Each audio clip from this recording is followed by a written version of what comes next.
안녕하세요. 반갑습니다. 여러분의 밤을 함께하는 밤친구 채널입니다. 모두들 이번 한 주 잘들 지내셨죠? 저는 출장 다니느라 정신없이 보내는 한 주였지만 그래도 책 한 권은 꼭 읽어보자는 마음으로 책을 들고 다니면서 독서를 틈틈이 했습니다. 요즘 낮 시간엔 날씨가 많이 덥고 아침이나 밤으로는 꽤나 쌀쌀해서 잘못하면 감기로 꽤나 고생할 것 같다는 생각이 들어요. 여러분도 밖에 다니실 때 꼭 외투를 챙겨 다니시길 바라겠습니다. 그래요. 오늘 가져온 책 피에르 쌍소 작가의 느리게 사는 것의 의미입니다. 제가 이 책을 구매할 때 내용을 읽어보지는 않았고 제목만 보고 이거다 싶어서 구매했는데요. 기존에 소개해드렸던 책들과 같이 가볍게 읽기 좋은 그런 내용의 힐링 도서라고 생각을 했지만 생각보다 꽤 집중해서 읽어야 하는 조금은 어려울 수도 있는 그런 책이었습니다. 그래도 여러분을 재워야겠다라는 제 목적에 있어서는 어쩌면 다른 책들보다는 더 부합할 수도 있겠어요. 하지만 그만큼 작가가 말하고자 하는 세상에 맞추어서 숨 쉴 틈도 없이 자신을 몰아붙일 필요 없다라는 그 메시지는 조금 더 구체적이고 강렬하게 마음에 와닿았습니다. 저 또한 항상 세상을 살아가면서 고민합니다. 우리들의 삶은 너무나 팍팍하기도 하고 사회생활을 해나갈 때는 특히 항상 빠르고 기민하기를 요구합니다. 우리들 다들 그런 고민은 해보잖아요. 이게 내가 살아가려는 자세는 아닌데, 나는 이렇게까지 내 자신을 몰아붙이면서 살고 싶진 않은데, 나는 밖에 나가서 내가 사는 도시를 좀 즐기고 내가 속한 계절을 좀 즐기고 조금 천천히 느긋하게 나를 위한 삶을 살고 싶은데, 저도 막상 시간이 나서 그런 시간을 좀 가져보려고 하면 또 그렇게 느긋하고 여유로운 것들이 낯설어서 그냥 부지런히 못했던 일들을 처리해 나가는 그런 휴식을 취하곤 합니다. 여러분도 비슷하지 않나요? 책에서 많이 공감되는 한 문구가 있었습니다. 나는 복잡한 도시에서도 사람들에게 치이거나 떠밀리지 않고 느긋하게 한 발 한 발 내딛으며 걷고 싶다. 모든 것이 상품화되고 돈으로 환상되는 사회에서도 경이로운 눈으로 세상을 바라보며 순간순간을 만끽하고 싶다. 너무 좋은 말이지 않나요? 저는 정말 이런 자세로 삶을 살고 싶은데 여러분들은 어떠신가요? 잠들기 전에 같이 생각해봤으면 좋겠습니다. 그래요. 저는 이 책의 일부를 읽어드리고요. 뒷내용이 궁금하시다면 직접 구매해서 읽어보시면 되겠습니다. 자, 이제 자러 갈 시간이에요. 오늘도 옆에 있을게요. 그럼 잘 자요.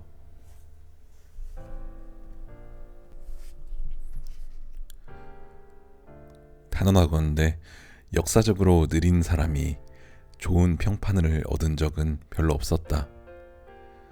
느린 사람은 자기 딴에는 애를 써서 무슨 일을 하려고 하면 굼뜨다고 여기저기서 핀잔을 놓거나 일에 서투르다고 타박을 준다.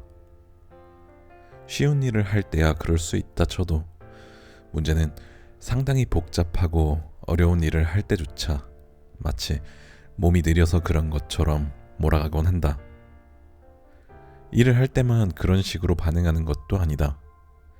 예컨대 느린 사람이 서두르지 않고 천천히 약간 우아하게 보일 정도로 느릿느릿 길을 걸어가고 있다고 해보자. 사람들은 그걸 보며 여유로워 보인다거나 우아하다고 좋게 보기는커녕 저렇게 몸이 둔해 빠져서야 어디에 써먹겠느냐며 혀를 찬다. 그러니 정말 고난이도의 일을 할 때는 어떻겠는가? 제 딴에는 최선을 다해 일을 해도 선입견을 갖고 의지도 열정도 없이 그저 시간이나 때우려고 한다며 의심의 눈초리를 보내곤 한다. 언제나 찬사받는 존재는 느리고 여유로운 사람이 아니었다. 머리 회전이 빠르고 행동이 민첩한 사람들. 예컨대 재빠른 손놀림으로 식탁을 치우고 누군가 지나가는 말처럼 웅얼거리는 소리까지 포착해내어 그의 욕구를 해결해주며 분위기를 간파하여 영리하게 대처하는 사람들. 그런 이들이 모든 사람들에게 인정받고 사랑받았다. 그들의 민첩함은 행동과 대답을 통해 고스란히 드러났고 심지어 날카로운 눈빛과 결연한 표정에서도 엿보였다. 그런 사람들에 대해서는 걱정하지 마십시오. 그들은 어떤 공경을 만나도 쉽게 벗어날 수 있으니까요. 나는 나의 길을 선택했다. 그것은 느림의 길이었다.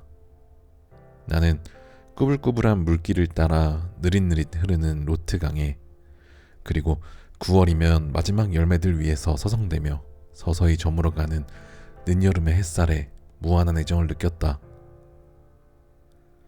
남자든 여자든 스스로에게 주어진 삶을 성실히 살아내며 신압으로 얼굴이 고상하고도 선하게 바뀌어가는 사람들을 나는 부러워했다. 시골에서는 고된 하루 일을 마친 남자들이 포도주 잔을 얼굴 높이까지 치켜들고는 전등불에 가만히 비추며 한참 동안 응시하다가 조심스레 한 모금씩 마셨다. 자신이 뿌리 내린 자리에 서서 몇백 년을 살아온 나무들은 그렇게 천천히 자신이 짊어진 운명을 완성해갔다. 그런 느림은 마치 영혼에 가까운 듯 느껴졌다. 느림. 내 생각에 그것은 인간과 자연이 가끔은 깊이 존중하며 부드럽고도 우아하게 보듬어야 하는 것이다. 반대로 학창시절 구내식당을 향해 허겁지겁 달려가거나 우등상을 차지하기 위해 발버둥치던 친구들을 보면 나는 괜스레 짜증스러워지곤 했다. 그들은 하루라도 빨리 어른이 되고 싶어 했다. 그리고 어른들처럼 옷을 차려입고 잔뜩 거드름을 피우고 싶어 했다. 영원히 돌아오지 않을 어린 시절을 그렇게 허송세월하며 보낸 뒤 우리는 농장을 둘러보며 시골 사람들의 정신구조를 이해하고 도시로 돌아가서는 자신이 만났던 촌뜨기들을 조롱하고 비아냥거리는 도시의 방문객들을 나는 믿지 않았다. 우리는 그들을 파리지행이라고 불렀다. 나는 이 땅에서 맞이하는 모든 시간과 특별한 때를 느릿하고 경건하게 그리고 주의 깊게 살피며 살아가기로 다짐했다. 세상의 흐름은 점점 더 빨라졌다. 독일군 기갑사단이 프랑스 곳곳을 누비며 점령하는 데에는 40일이 채 걸리지 않았다. 오늘날 이처럼 폭주하는 세상을 견디지 못한 사람들은 세상의 흐름에서 밀려나서 자신들을 도와주고 그 흐름에 다시 끼워줄 사람을 기다리겠지만 그런 기다림은 헛수고일 뿐이다. 우리는 사람들이 되돌릴 수 없다고 말하는 그 과정에 자신의 이성적인 판단에 의해 굴복했던 것일까?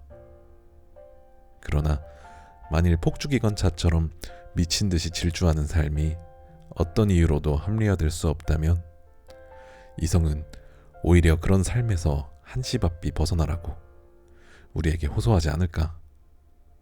나는 단순한 이유에서 후자의 삶을 선택할 수밖에 없었다. 원칙적으로 말하자면 늘 정신없이 바쁘고 분주하게 살아가는 사람들은 자유로운 시간이라는 작지만 소중한 실뭉치를 차곡차곡 모은 대가로 언젠가는 억지로 떠넘겨지는 일거리에 대한 걱정을 모두 잊은 채 오로지 자신만을 위해 살 수 있어야 한다. 그들은 잠시라도 무시무시한 압력에서 벗어나고 싶어함에도 불구하고 그렇게 하지 못한 채 늘 뭔가 결핍된 상태로 가련하게 살아가는 것처럼 보인다. 내가 여기에서 말하는 느림은 성격의 문제가 아니다. 그것은 삶의 선택의 문제이다. 다시 말하자면 정해진 시간을 앞당기지 말고 시간에 쫓겨 허둥대지 않는 삶을 살아야 한다는 뜻이다. 사방에서 뭔가 재촉을 받고 또 그런 압력에 자진해서 따르는 사회에서 건강하게 살아가기 위해 하루빨리 시작해야 할 과제이기도 하다. 나는 이런 느림에 자리를 내주고 우리에게 한결같은 마음을 보장해주는 몇 가지 삶의 자세를 이야기하고 싶었다. 한가로이 걷기, 여유를 갖고 발길 닿는 대로, 풍경이 이끄는 대로 걷는다. 듣기, 마음의 문을 열고 다른 목소리에도 귀를 기울이며 변치 않는 믿음을 보여준다. 권태, 아무것도 사랑하지 말라는 의미가 아니라 사랑의 대상이 무의미하게 느껴질 때까지 끊임없이 받아들이고 음미하라는 뜻이다. 꿈꾸기, 차츰 희미해져 가지만 여전히 주의 깊고 민감한 의식을 내면에 간직한다. 기다리기, 넓고 탁 트인 인생의 시야를 확보하기 위해 묵묵히 기다린다. 내면의 고향, 시대에 맞지 않는 단역이 되어버린 우리 존재에서 이미 시들어버린 부분을 발견하고 회복시킨다. 글쓰기, 우리의 진실한 면을 조금씩 되살리기 위해 글을 쓴다. 포도주, 매우 훌륭한 지혜의 학교이다. 모데라토 칸타빌레, 단순한 절제를 넘어서 우아하고 여유롭게 삶을 즐긴다. 느림이란 더 빠른 박자에 적응하지 못한다는 의미가 아니다. 느림은 시간을 성급히 다루지 않겠다는 의지, 시간에 쫓겨 허둥대며 살지 않겠다는 의지, 세상을 넉넉히 받아들이며 인생길에서 자신을 잃지 않은 능력을 키워가겠다는 의지의 확인이다. 어쩌면 내가 조금 흥분했을 수도 있다. 그래서 지나치게 엄격하지는 않더라도 약간 철학적인 어조로 이야기했는지도 모르겠다. 그렇다. 어쩌면 내 마음이 조금 들썩였을 수도 있다. 어쨌든 나는 느림과 신속함이 서로 다루는 불확실한 세계에서 한가로이 거닐고 싶다. 그렇다고는 해도 활기차고 민첩한 모습을 찬양하지 않을 도리는 없다. 배우는 자신의 역할을 민첩하게 해낼 뿐 아니라 대중에게 숙련된 역량과 영감까지 보여주어야 한다. 그런데 어찌 피가로 역할을 맡은 배우에게 감사의 표시를 하지 않을 수 있겠는가? 나는 검사 역할을 맡았다. 검사이기는 해도 까다롭고 불친절한 통념 속 검사가 아니라 친절하고 너그러운 검사의 역할을 수행했다. 나는 일의 진행을 서두르며 지칠 줄 모르고 정신없이 몰아붙이는 사람들을 상대로 정식 소송을 제기했다. 그러면서도 불확실한 문화적 열풍에 대한 경계심을 늦추지 않았다. 사실 온갖 형태를 띤 문화에 운명을 바치고 거기에서 삶의 정당성을 찾는 사람들을 내가 흠모하지 않는 것은 아니었다. 이 소송에 다소 엉뚱한 면이 있다는 걸 나도 인정한다. 그러면서 나는 지나치게 공격적이지 않으면서도 신랄하게 또 충분한 근거에 이거에 비판했기를 바란다. 나는 깊이 생각한 끝에 찾아낸 이상향에 다채로운 색을 입혀주려 애를 썼다. 도시계획의 지연에 대하여 사람과 상품이 자유롭게 왕래하는 것을 방해하지 않으면서 동시에 우리가 거주하는 곳에서 조화로운 관계를 만끽할 수 있도록 고려해야 한다. 작별을 대신해서 나는 교훈들을 하나를 안겨주려고 한다. 분주하지 않고 가벼운 마음으로 어떻게 하면 우리는 세상과 타인을 지배하는 대신 그들에게 친절한 모습을 보여줄 수 있을까? 한마디로 이 책을 호의적으로 읽고 난 뒤 어떻게 하면 좀 더 잘 살 수 있을까? 권태를 즐겨보는 건 어떨까? 황폐하게 변했다고 하더라도 지나치지 않은 듯 깊은 잠에 빠진 시골을 찾거나 대담하고 고독한 글쓰기를 시도해보는 건 어떨까? 혹은 결코 일어나지 않을 일을 기대하거나 두 팔을 활짝 펼치기보다 두 손을 다소곳이 모으고 포도주에 스며있는 고유한 지혜에 탐닉해보는 건 이 모든 것들이 세상을 향한 불만을 표현하는 행위가 아닐까? 그보다 좀 더 고결한 다른 길, 다시 말해 그런 불만의 길 대신 낯선 곳으로 향하는 길을 선택하는 편이 차라리 낫지 않을까? 세상에 대해 내가 불만을 토로한 것이라고 생각하진 않는다. 삶이란 각자에게 주어진 일생일대의 기회이자 두 번 다시 주어지지 않는 최고의 행운이라고 나는 생각한다. 왜 삶을 행운으로 여길까? 삶이 우리에게 뭔가 그럴듯한 선물을 주기 때문이 아닐까? 아니면 이상적인 균형을 맞출 때 기쁨의 크기가 고통의 크기를 넘어서기 때문인가? 그렇지는 않다. 내가 삶을 행운이라고 믿는 것은 다음과 같은 이유들 때문이다. 첫째, 내가 지금 살아있는 덕분에 아침이면 햇빛을, 저녁이면 어둠을 만나는 행운을 매일매일 누리기 때문이다. 둘째, 내 주위의 모든 사물들이 본래의 광채를 잃지 않고 있기 때문이다. 셋째, 희미하게 피어오르는 미소와 찡그린 얼굴에서 한눈에 불만을 알아차릴 수 있기 때문이다. 한마디로 말해서 세상이 나에게 말을 걸기 때문이다. 삶은 파도처럼 일렁이며 넓게 펼쳐진다. 삶은 거친 돌풍이나 강물보다 작다. 그것은 마치 섬세한 물방울과도 같다. 우리를 구속하는 억센 힘이라기보다는 보드랍게 감싸주는 빛에 가깝다. 모든 인간에게 주어진 삶이라는 특권을 핑계로 나는 나만의 공간을 원했다. 그리고 원했어야만 했다. 아무도 없는 공간 혹은 영원에 가까운 공간에 응거하거나 피신하기 위해서가 아니라 내가 존재함으로써 발생하는 시간에게 시달리고 싶지 않았기 때문이다. 물론 부정직할 수밖에 없는 온갖 제한으로 인해 나의 공간을 차지하려는 사람들도 나는 달갑게 생각하지 않는다. 그래서 그들의 제안에 반대하는 이유를 이 책에 밝혀두었다.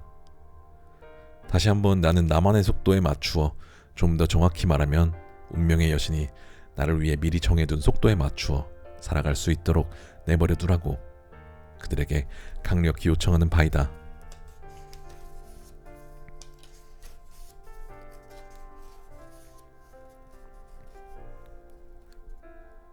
내가 지칠 줄 모르는 사람들이라고 부르는 사람들에게 종종 화가 나는 이유는 그들의 에너지가 결코 고갈되는 법이 없기 때문이다. 우리는 인생을 살면서 적지 않은 양의 에너지를 사용한다. 그러나 여하튼 한 사람이 사용할 수 있는 에너지의 양에는 분명 한계가 있기 마련이다. 따라서 엄청난 힘과 에너지를 사용하고 나면 에너지는 차츰 줄어들 수밖에 없다. 물론 그로 인한 후유증에 시달리는 시간이 지나고 난 뒤에는 어느 정도 회복되겠지만, 그런데 문제는 지칠 줄 모르는 사람들에게서는 그런 회복 과정을 찾아보기 어려울 뿐 아니라 그 현상을 분명하게 설명한 방법도 없다는 데 있다. 그처럼 정신력에 크게 힘입어 지치지 않고 살아가는 사람들이 실제로 존재하는 걸까? 어쩌면 환희와 고통이 뒤섞인 채 자신의 한계를 넘어서고자 하는 흥분과 열기가 자기 안에서 끊임없이 새로운 에너지를 끌어내기 때문일 수도 있다. 여하튼 그럼으로써 그들 안에서 실제로 에너지가 고갈되기는커녕 지속적으로 증가하는 것일까? 그런데 만일 그들 안에서 열의가 식으면 어떻게 될까? 내가 애둘러 표현한 순환이 제대로 작동하지 않고 역설적으로 그들의 에너지가 고갈되는 현상까지 보이기 때문에 우울증이나 그 밖에 염려스러운 증후군으로 해석되기도 한다. 그렇다고 사람들이 흔히 말하는 대로 그들이 자신의 몸을 지나치게 혹사하고 과로한 데에 대한 대가를 치르는 것이라고는 말하지는 말자. 오히려 평소처럼 지칠 줄 모르는 힘을 발휘하지 못함으로 인해 에너지 순환계가 고장난 탓에 그들이 기운을 잃은 것이라고 생각하자. 그처럼 유능한 사람들과 경쟁하라는 뜻은 아니겠지만 그런 사람들에게 맥없이 추월당하고 싶은 사람은 없지 않을까. 그러나 이런 목표는 무모할 뿐 아니라 자가당착이라는 사실이 금세 밝혀진다. 첫째, 지칠 줄 모르는 사람들은 경쟁자들이 자신을 따라잡으려 한다는 사실을 눈치채면 깜짝 놀라 뒤돌아보지만 마치 거북이와 공주를 버리는 토끼처럼 에너지를 최대한 끌어모아 순식간에 경쟁자들을 떼어놓고는 저 멀리 서서 비웃는다. 뭐야, 저런 하찮은 것들이 나랑 견주려고 했던 거야? 이런 도전이 그들에게는 최고의 자극제이다. 둘째, 지칠 줄 모르는 사람을 따라잡고자 하는 우리의 노력 때문에 본의 아니게 노동의 평균 기준이 턱없이 높아져 버렸다. 그런 까닭에 우리는 과거보다 한결 높아진 이상을 다시금 쫓아가야만 한다.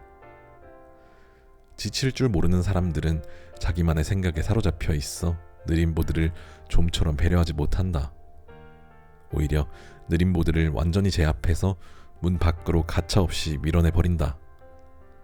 나는 그들 중 어느 누구도 사장에게 제가 초과 근무한 걸 고려해 주십시오. 동료들의 부족한 부분을 제가 메우겠습니다. 라고 말하는 걸 한 번도 들어본 적이 없다. 지칠 줄 모르는 사람들은 이길 수 있는 사람도 없고 이치를 따져 설득할 수도 없다. 우리 사회처럼 문명화된 사회에서 직장인 파업에 가담하지 않는 동료들을 거칠게 몰아세우거나 위협하는 일이 이제는 불가능해졌다. 그런 행위들을 야만적인 파업, 월요일의 휴업, 철모와 메리아스 셔츠, 자바춤, 정치연설, 경찰의 일제 단속, 아코디언 소리에 맞추어 감행되던 공장 점거 등과 같이 시대에 뒤처진 것으로 여겨진다. 기계만이 우쭐대는 그들의 기세를 꺾을 수 있으며 그들을 문 밖으로 쫓아낼 수도 있다.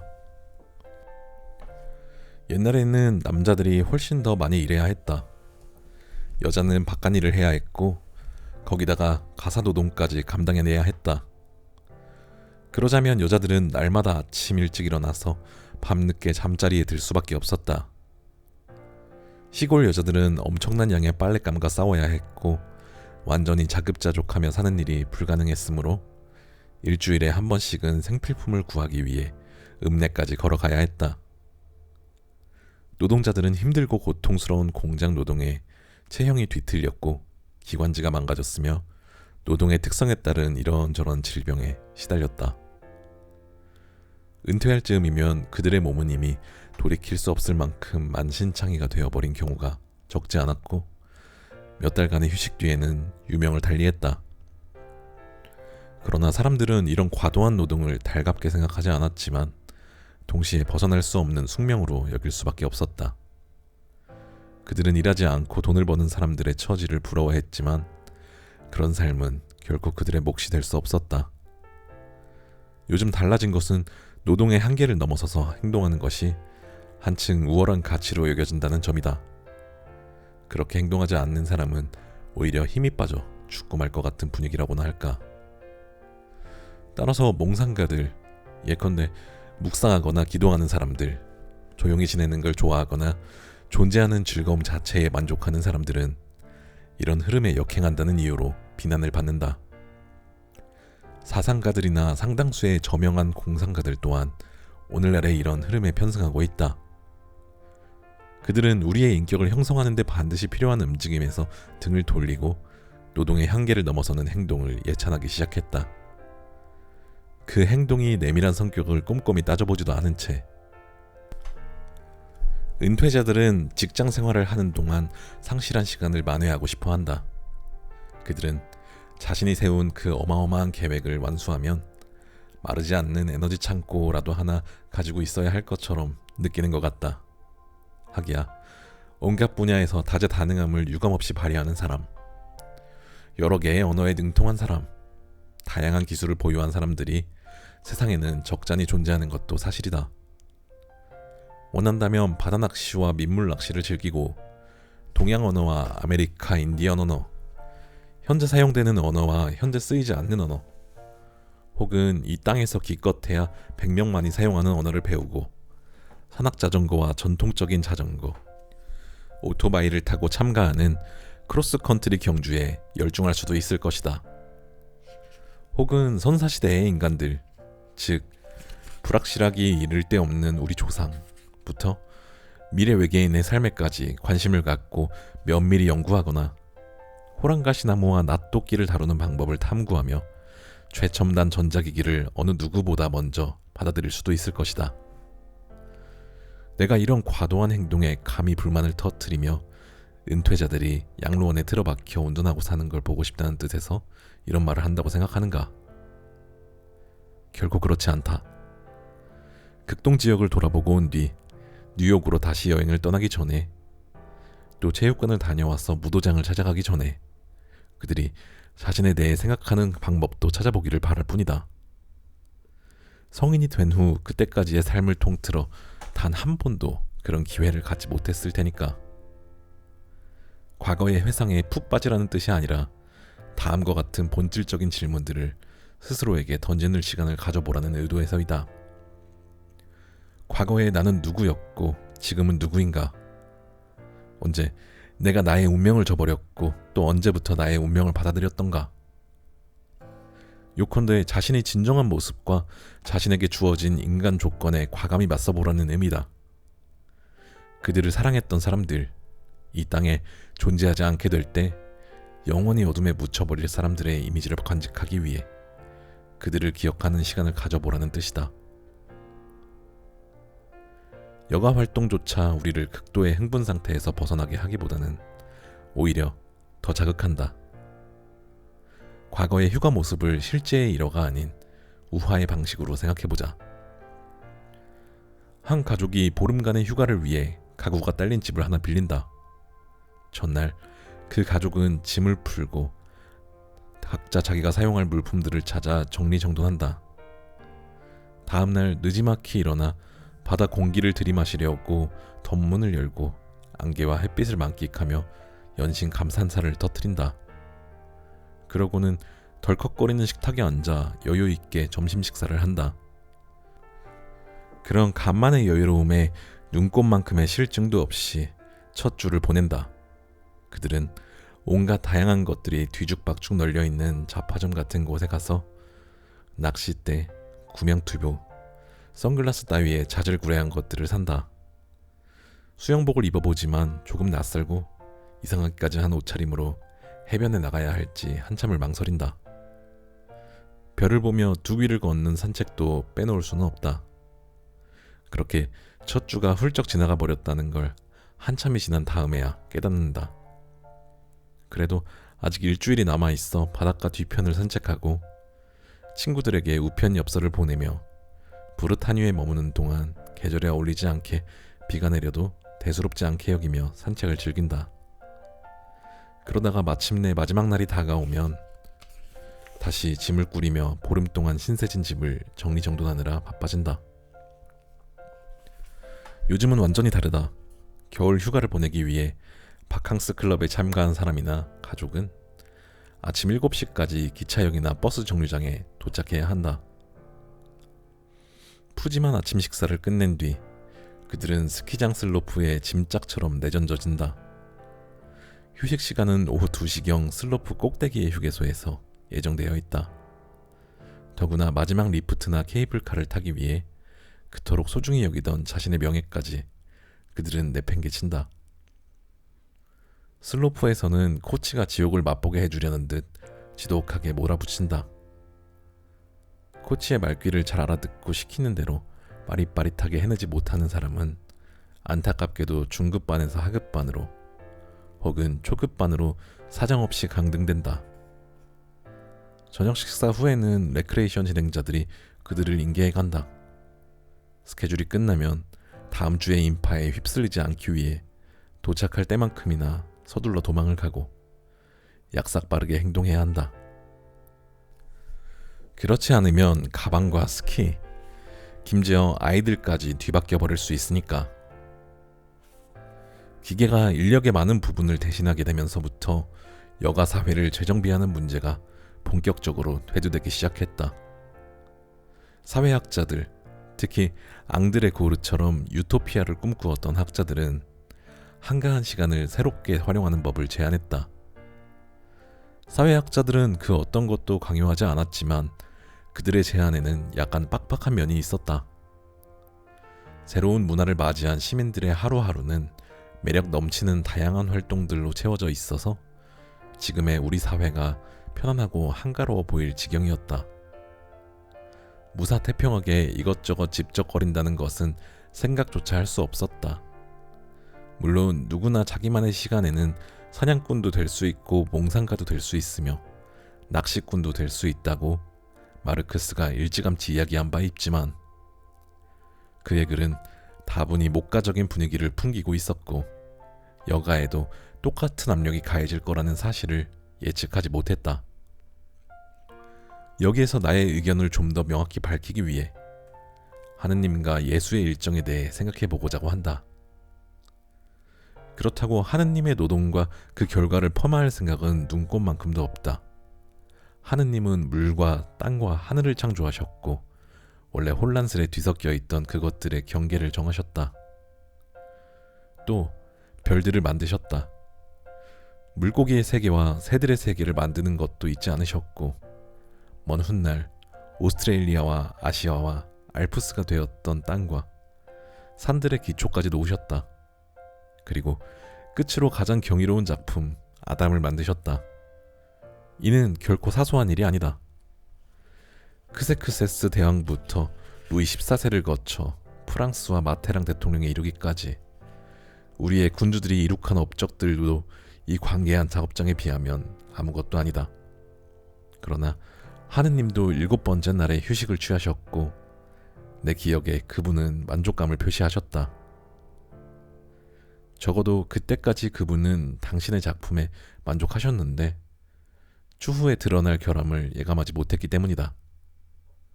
또한 하느님이 마침내 휴식을 취하시며 느긋하게 앉아 턱수염을 매끈하게 다듬고 새하얀 튜닉을 입을 수도 있었기 때문이다. 하루의 일을 끝낸 유능한 노동자처럼 하느님에게 자신의 작품을 바라보며 감상하는 즐거움은 아직 우주가 아니었던 세계의 주요 부분들을 완전히 뒤섞는 것보다도 더 컸던 게 아닐까. 화가들과 설교자들은 그리스도가 십자가를 메고 걸었던 길을 종종 묘사했다. 골고다 언덕길이 우리에게는 완만하게 보이지만 그리스도에게 십자가는 무척 무거웠을 것이다. 더구나 예수는 마치 방랑자에게 영감을 받은 듯한 삶을 살았으며 제자들에게도 자신과 같은 삶을 살라고, 즉 목수나 어부라는 직업에 매몰되지 말라고 가르쳤다. 예수는 힘들이지 않고 기적을 일으켰다. 이런 것이 바로 하느님의 은총이다. 세상 사람들이 우리에게 적대적이기를 멈추고 우리는 예수에게 공손히 말하기만 하면 그분은 우리의 소원을 들어준다. 바다가 요동칠 때 사람들은 생명의 위협을 무릅쓰고 어떻게든 해안가로 가기 위해 발버둥을 치지만 물에서 잔뼈가 굵은 수영 선수들도 수천 킬로미터를 훈련한 후에는 어깨가 빠지지만 예수는 미끄러지듯 부드럽게 물 위를 걸었다. 옛날에 빵집 주인들은 새벽같이 일어나 반죽을 만들었고 뜨거운 열기로 인해 몸에서 땀이 쉴 새 없이 흐르는 바람에 수시로 찬물을 벌컥벌컥 들이켜야 했다. 예수는 반죽에 손을 대지도 않은 채 적은 양의 빵을 수백 배로 늘려버렸다. 포도나무가 양질의 포도송이를 맺게 하려면 얼마나 많은 정성을 기울여야 하는가.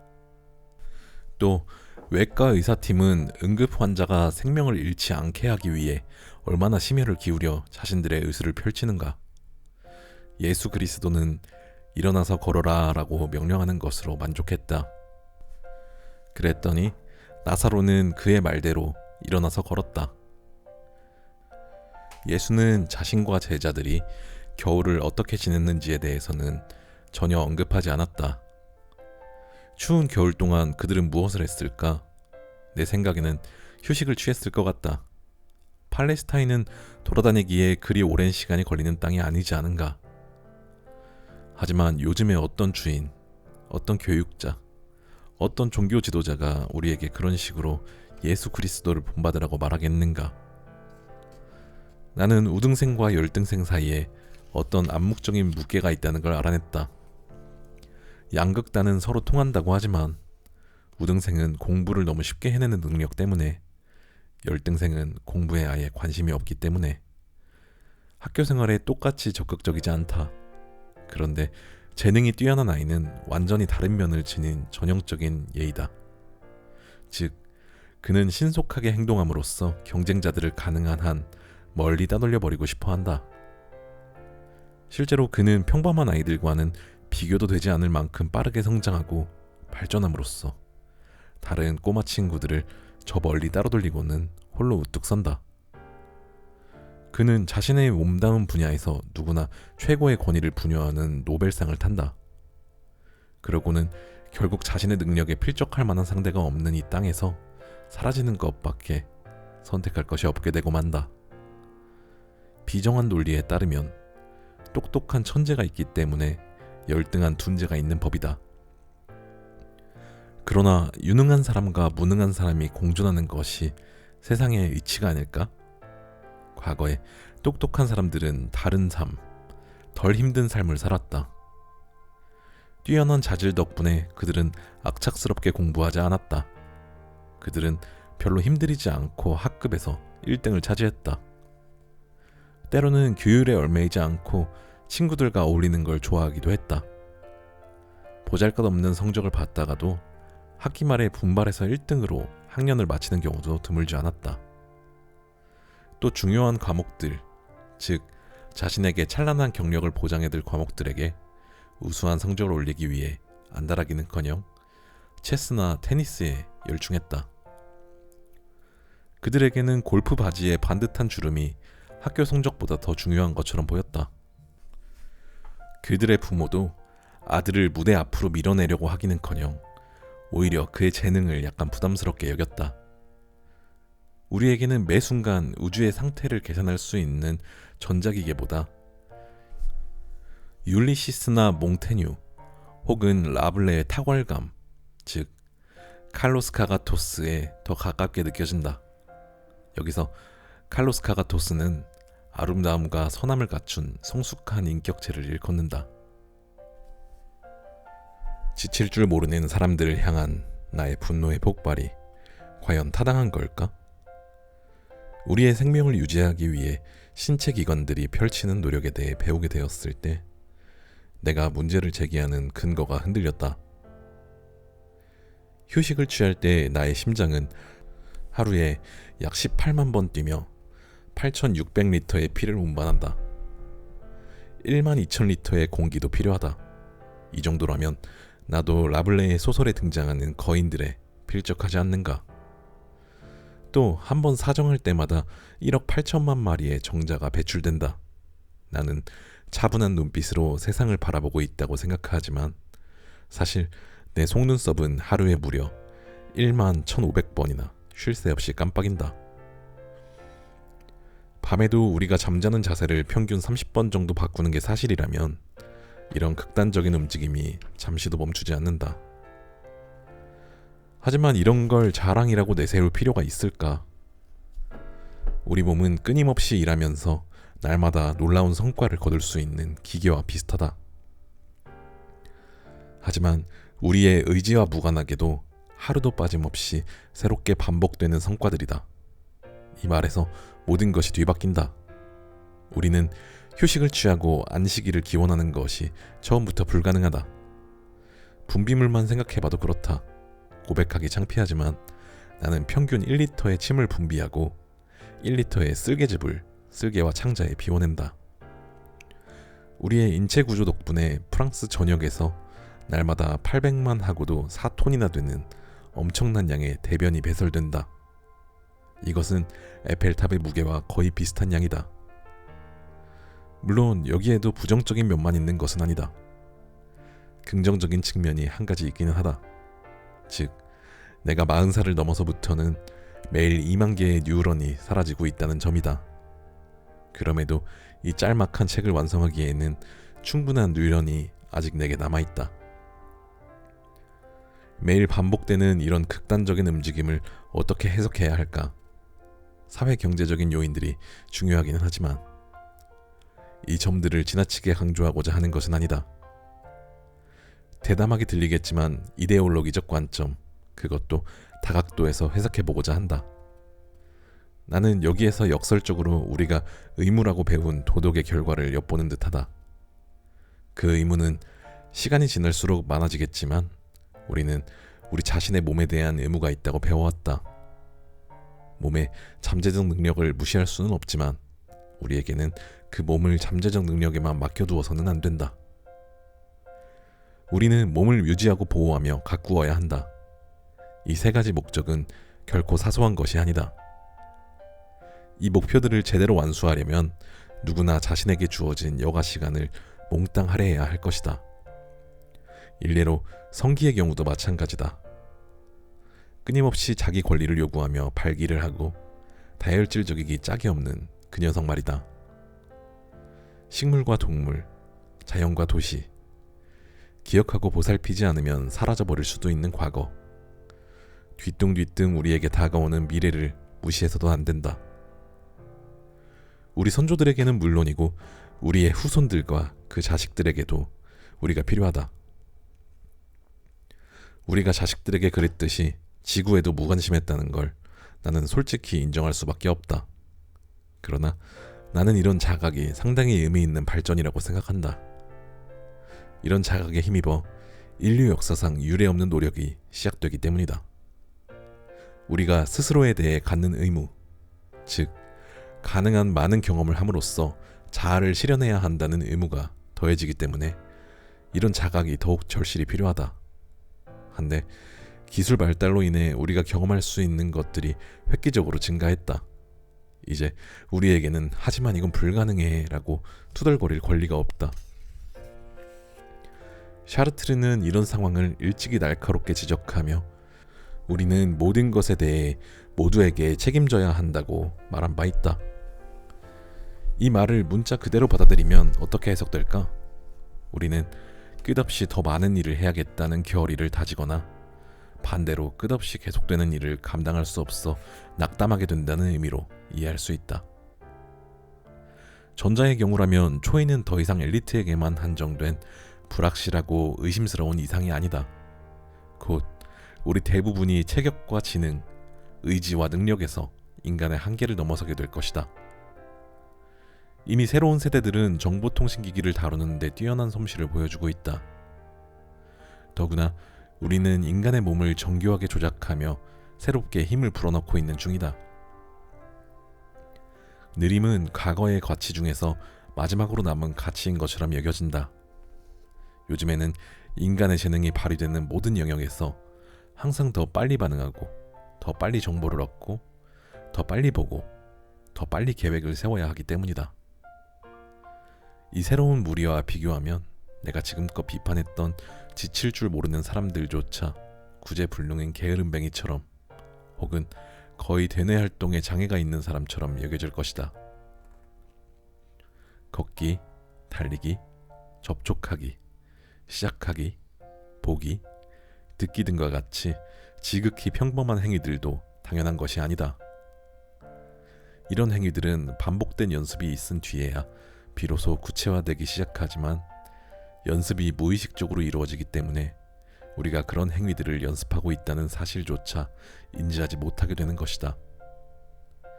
과거에 우리는 수많은 경험에 근거한 이런 분석의 결과로 노동을 찬양했었다.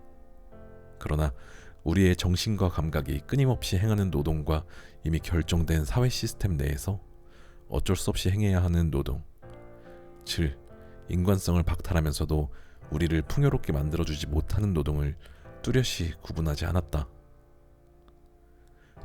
우리는 행동을 매우 다양한 형태로 찬양하면서 노동의 세계와 시간 너머로까지 확대해 나갔다.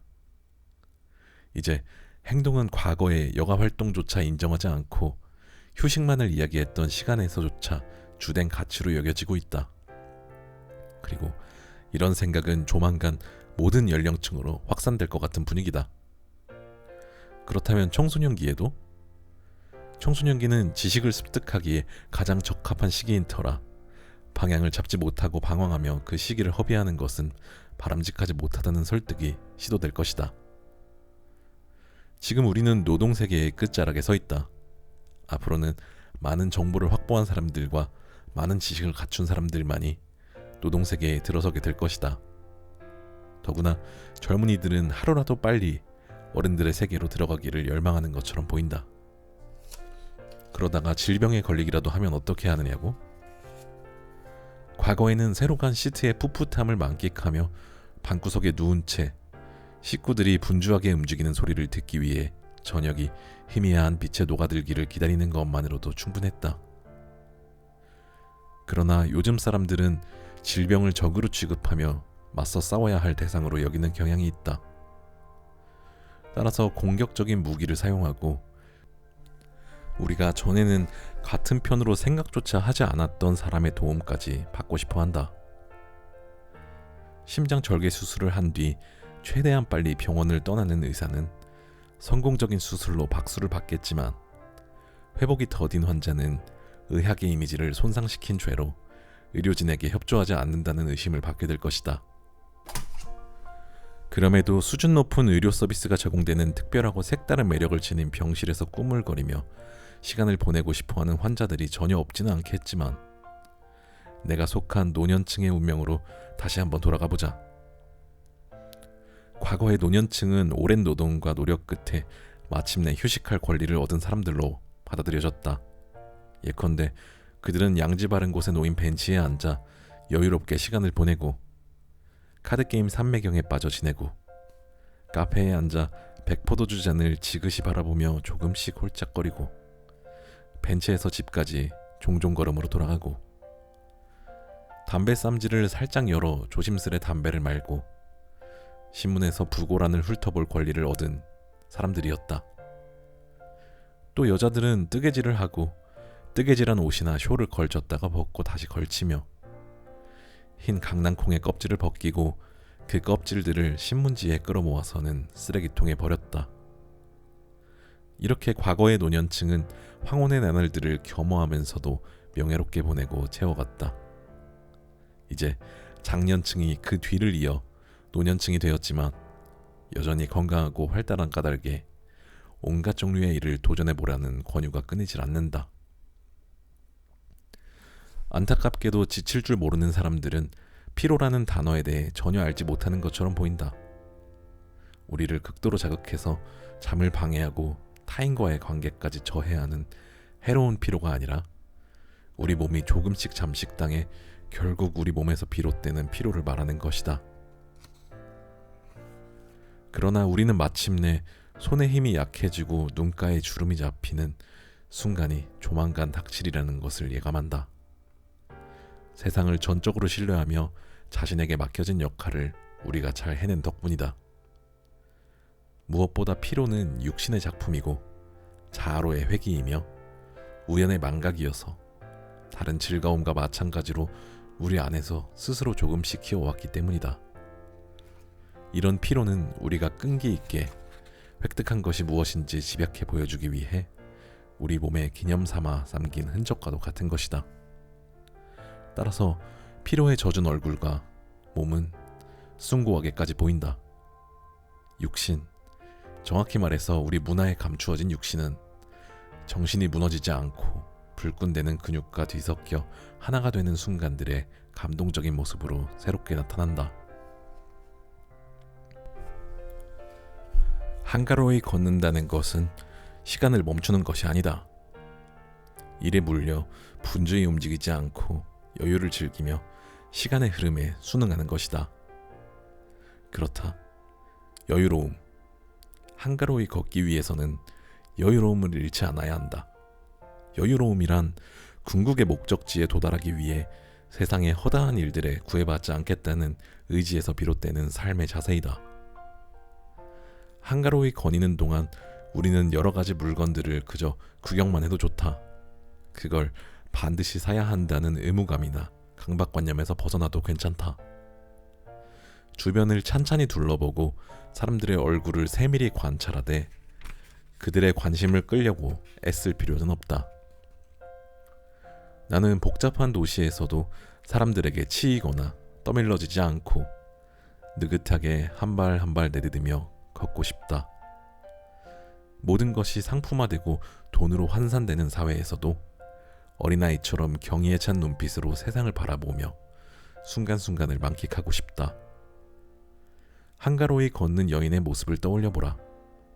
단정하고 맵시 있으며 유려한 면마저 엿보이지 않는가? 한가로이 걷는 남자의 모습은 또 어떤가? 그의 눈에서는 어떤 순간에도 호기심에 찬 신중한 빛이 사그라지지 않는다. 총기가 넘치고 기지가 번뜩인다. 이 두 가지가 내겐 눈의 결정이나 낙엽의 미세한 선들처럼 오래오래 즐겁게 관찰해보고 싶은 대상이다. 느긋하게 걸으며 산책을 즐기고 싶다면 주위의 사물과 사람들 하나하나에 너무 많은 관심을 기울이지 않는 것이 좋다. 길가의 풍경과 행인들의 얼굴을 뚫어져라 관찰하다 보면 점점 더 낯설게 느껴지다가 어느 순간 전혀 다른 모습으로 다가온다. 한가로이 걷는다는 것은 아무런 방해도 받지 않고 자신에게 허락된 시간을 오롯이 즐기는 일이다. 눈의 섬세한 결정이 조그마한 외부의 자극에 의해 손상되거나 녹아버리듯 어떤 개입이나 간섭에 의해 행복이 사라질지도 모른다. 마치 반수면 상태에 있는 것처럼 모든 것을 관대하게 받아들이던 상태에서 벗어나 자기도 모르는 사이에 비판적인 시각을 갖게 되기 때문이다.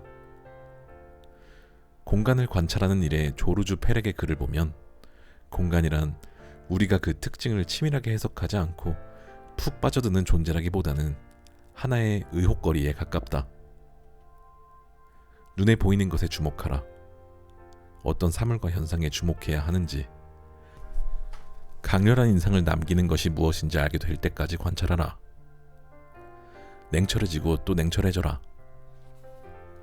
아주 짧은 순간이나마 낯선 도시에 와 있는 것처럼 느껴질 때까지 관찰하라. 주위에서 무슨 일이 일어나고 있는지 알지 못할 정도로 집중하라.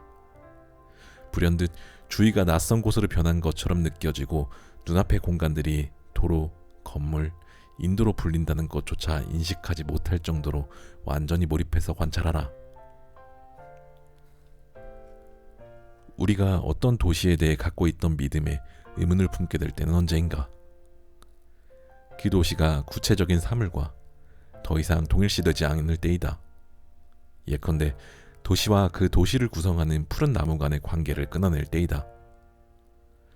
다른 사람들은 좀처럼 알지 못하는 것을 날카롭고도 신중한 시선으로 감지해내는 것은 좋은 일이지만 겉모습 속에 감추어진 것들까지 샅샅이 파헤치는 것은 좋지 않다.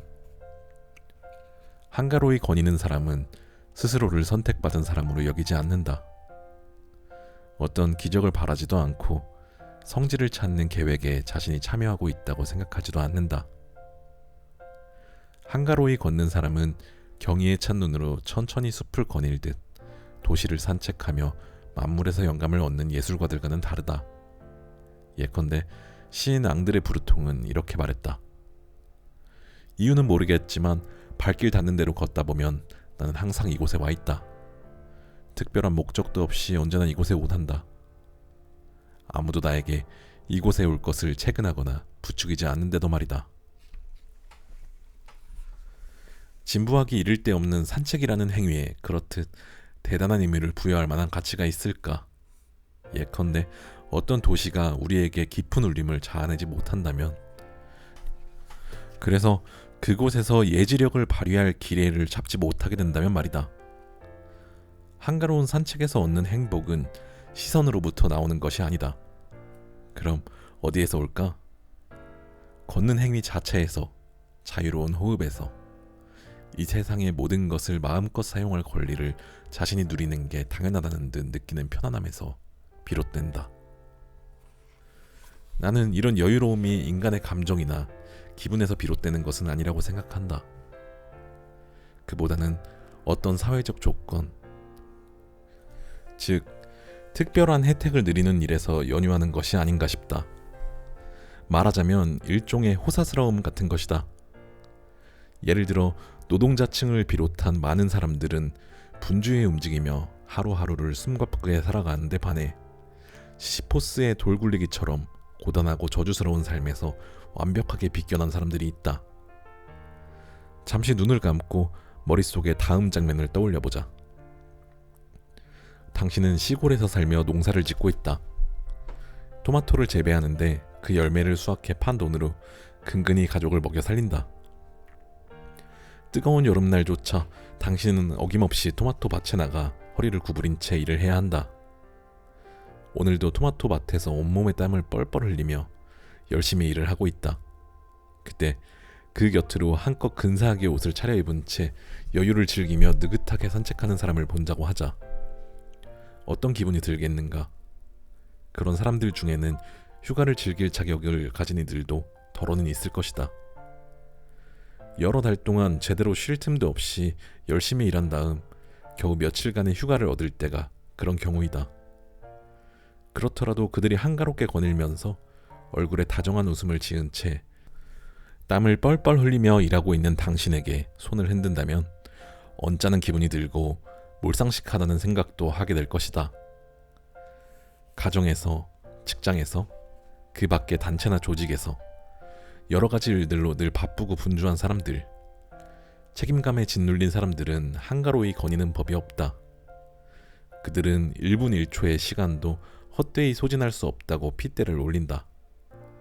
무엇보다 자신의 도시에서 맡은 임무가 막중하기 때문에 한순간도 시간을 낭비할 수 없다는 것이다.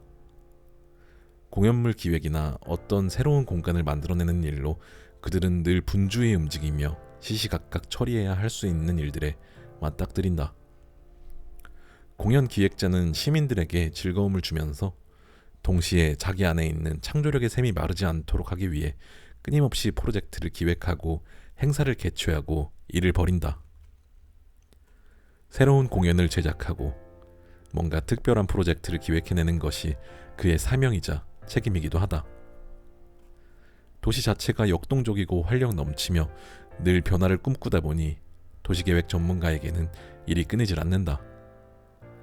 당연히 한가하게 휴식이나 즐기고 있을 겨를이 없다. 현대의 도시들에 너무 많은 사람들이 모여 살다 보니 그로 인한 문제들이 꼬리에 꼬리를 물고 이어진다. 도시는 공해나 소음을 비롯한 도시 자체가 만들어내는 온갖 해로운 것들로 인해 신음하고 아파한다. 따라서 도시계획자는 언제나 각각의 구역에 세밀하게 신경을 쓰면서 동시에 전체의 경관과 이미지도 신중히 고려해야 한다. 현대적인 도시는 과거의 도시를 무작정 따라하고 모방해서도 안 되지만 지나치게 파격적이거나 전위적이어서 시민들에게 충격을 주어서도 안 된다. 어린아이들과 노인들을 위한 도시, 현지인과 여행객 모두 친근하게 받아들이고 매력을 느끼는 도시로 만들어야 한다. 도시계획 전문가들은 치밀하게 계획을 세우고 실행에 옮기지만 얼마 지나지 않아 방향을 바꾼다. 도시계획에 아무런 남은 것도 없으면서 막강한 권력만 가진 정치계의 변덕스러운 개입 때문인 경우가 많다. 그 밖에 도시계획 전문가들이 현실성이 부족한 계획을 세워 방향을 수정해야 하거나 반대로 시시하고 좀스러운 계획인 것으로 판명되어 원점에서 다시 계획을 세워야 하는 경우도 발생한다. 그러나 만일 도시계획 전문가가 자신이 담당한 지역의 주민들과 좀 더 원활한 관계를 유지하며 마음을 열고 그들의 요구사항에 귀 기울일 시간을 가졌더라면, 또 겸손한 산책자가 되어 여유롭게 도시를 돌아보며 조금 더 꼼꼼히 살펴보았더라면 그 많은 실수와 시행착오를 피하거나 줄일 수 있었을 것이다.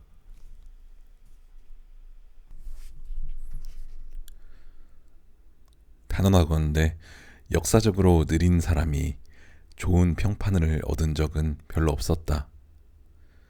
느린 사람은 자기 딴에는 애를 써서 무슨 일을 하려고 하면 굼뜨다고 여기저기서 핀잔을 놓거나 일에 서투르다고 타박을 준다.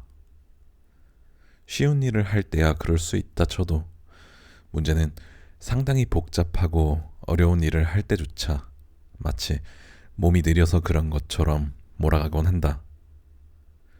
일을 할 때만 그런 식으로 반응하는 것도 아니다. 예컨대 느린 사람이 서두르지 않고 천천히 약간 우아하게 보일 정도로 느릿느릿 길을 걸어가고 있다고 해보자. 사람들은 그걸 보며 여유로워 보인다거나 우아하다고 좋게 보기는커녕 저렇게 몸이 둔에 빠져서야 어디에 써먹겠느냐며 혀를 찬다. 그러니 정말 고난이도의 일을 할 때는 어떻겠는가? 제 딴에는 최선을 다해 일을 해도 선입견을 갖고 의지도 열정도 없이 그저 시간이나 때우려고 한다며 의심의 눈초리를 보내곤 한다. 언제나 찬사받는 존재는 느리고 여유로운 사람이 아니었다. 머리 회전이 빠르고 행동이 민첩한 사람들. 예컨대 재빠른 손놀림으로 식탁을 치우고 누군가 지나가는 말처럼 웅얼거리는 소리까지 포착해내어 그의 욕구를 해결해주며 분위기를 간파하여 영리하게 대처하는 사람들. 그런 이들이 모든 사람들에게 인정받고 사랑받았다. 그들의 민첩함은 행동과 대답을 통해 고스란히 드러났고 심지어 날카로운 눈빛과 결연한 표정에서도 엿보였다. 그런 사람들에 대해서는 걱정하지 마십시오. 그들은 어떤 공경을 만나도 쉽게 벗어날 수 있으니까요. 나는 나의 길을 선택했다. 그것은 느림의 길이었다. 나는 꾸불꾸불한 물길을 따라 느릿느릿 흐르는 로트강에, 그리고 9월이면 마지막 열매들 위에서 서성대며 서서히 저물어가는 늦여름의 햇살에 무한한 애정을 느꼈다. 남자든 여자든 스스로에게 주어진 삶을 성실히 살아내며 신압으로 얼굴이 고상하고도 선하게 바뀌어가는 사람들을 나는 부러워했다.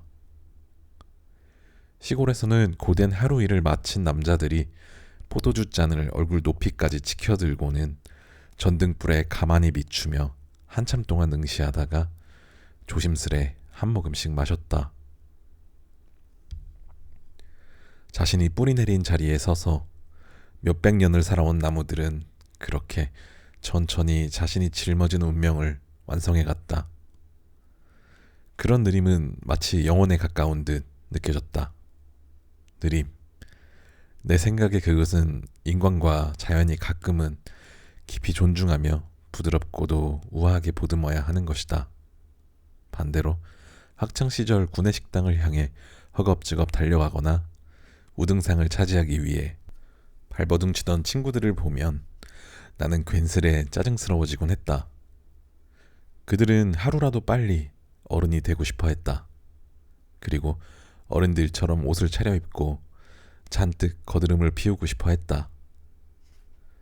영원히 돌아오지 않을 어린 시절을 그렇게 허송세월하며 보낸 뒤 우리는 농장을 둘러보며 시골 사람들의 정신구조를 이해하고 도시로 돌아가서는 자신이 만났던 촌뜨기들을 조롱하고 비아냥거리는 도시의 방문객들을 나는 믿지 않았다. 우리는 그들을 파리지행이라고 불렀다. 나는 이 땅에서 맞이하는 모든 시간과 특별한 때를 느릿하고 경건하게, 그리고 주의 깊게 살피며 살아가기로 다짐했다. 세상의 흐름은 점점 더 빨라졌다. 독일군 기갑사단이 프랑스 곳곳을 누비며 점령하는 데에는 40일이 채 걸리지 않았다. 오늘날 이처럼 폭주하는 세상을 견디지 못한 사람들은 세상의 흐름에서 밀려나서 자신들을 도와주고 그 흐름에 다시 끼워줄 사람을 기다리겠지만 그런 기다림은 헛수고일 뿐이다. 우리는 사람들이 되돌릴 수 없다고 말하는 그 과정에 자신의 이성적인 판단에 의해 굴복했던 것일까? 그러나 만일 폭주기관차처럼 미친 듯이 질주하는 삶이 어떤 이유로도 합리화될 수 없다면 이성은 오히려 그런 삶에서 한시바삐 벗어나라고 우리에게 호소하지 않을까? 나는 단순한 이유에서 후자의 삶을 선택할 수밖에 없었다. 원칙적으로 말하자면 늘 정신없이 바쁘고 분주하게 살아가는 사람들은 자유로운 시간이라는 작지만 소중한 실뭉치를 차곡차곡 모은 대가로 언젠가는 억지로 떠넘겨지는 일거리에 대한 걱정을 모두 잊은 채 오로지 자신만을 위해 살 수 있어야 한다. 그들은 잠시라도 무시무시한 압력에서 벗어나고 싶어함에도 불구하고 그렇게 하지 못한 채 늘 뭔가 결핍된 상태로 가련하게 살아가는 것처럼 보인다. 내가 여기에서 말하는 느림은 성격의 문제가 아니다. 그것은 삶의 선택의 문제이다. 다시 말하자면 정해진 시간을 앞당기지 말고 시간에 쫓겨 허둥대지 않는 삶을 살아야 한다는 뜻이다.